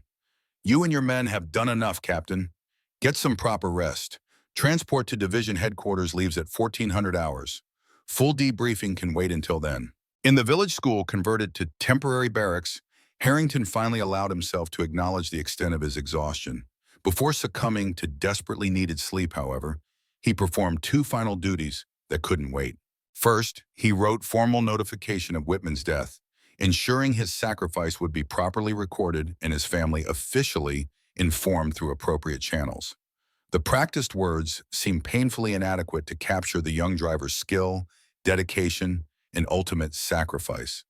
But they were all military protocol offered. Second, he once more removed Hayes's pocket watch from his breast pocket, confirming it had survived their ordeal intact.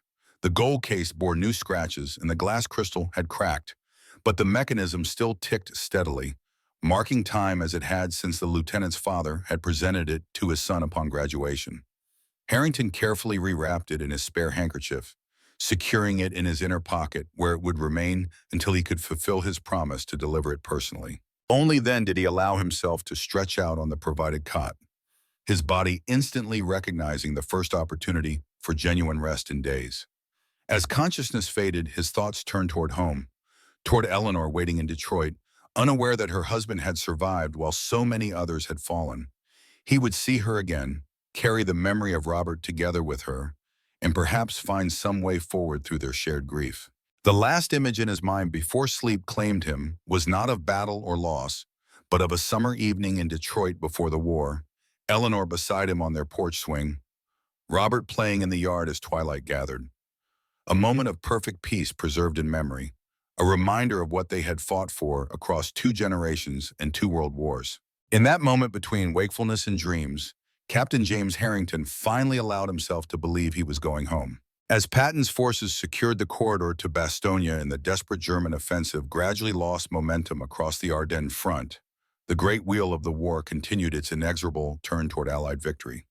The Battle of the Bulge would be recorded as Hitler's last significant offensive operation, a final desperate gamble that ultimately accelerated Germany's defeat. For the men who fought there, however, it would remain not as entries in history books, but as lived experience. Moments of courage, sacrifice, and brotherhood forged in the crucible of combat. From the flaming wreckage of 17 Sherman tanks had emerged stories of extraordinary human resilience and determination. Ordinary Americans rising to meet extraordinary challenges. In time, Harrington would return to Detroit, to Eleanor, to the life interrupted by war's demands. He would deliver Hayes's watch to a grieving professor in Boston, fulfill his promise to a young officer who had discovered his true character in the moment of greatest testing. He would carry the memory of those lost under his command, ensuring their sacrifices were acknowledged and their stories preserved. But those chapters remained to be written.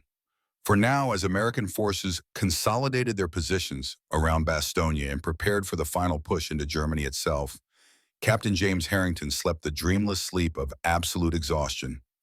His duty fulfilled, his journey not ended, but momentarily paused in the brief respite between battles. Outside the improvised barracks, snow began falling once more across the Ardennes, gradually covering the scars of recent combat beneath a clean white blanket. Nature's cycle continued indifferent to human conflict, a reminder that even the greatest battles eventually fade into history's remembrance. What endures beyond the fighting is the human spirit demonstrated by men like Harrington and his crew. Ordinary citizens who answered their nation's call and discovered within themselves extraordinary capacity for courage, sacrifice, and perseverance against overwhelming odds. Their legacy lives not merely in victory achieved, but in values demonstrated when tested to their absolute limits. The last Sherman from Harrington's company had completed its final mission. The men who crewed it had written their chapter in America's story. As dawn broke on a new day in the Ardennes winter, that story continued its steady progress toward a future they had fought to secure. Not for themselves, but for those who would follow after. Inheritors of freedom preserved through the courage of ordinary men performing extraordinary deeds when duty called them to the ultimate test.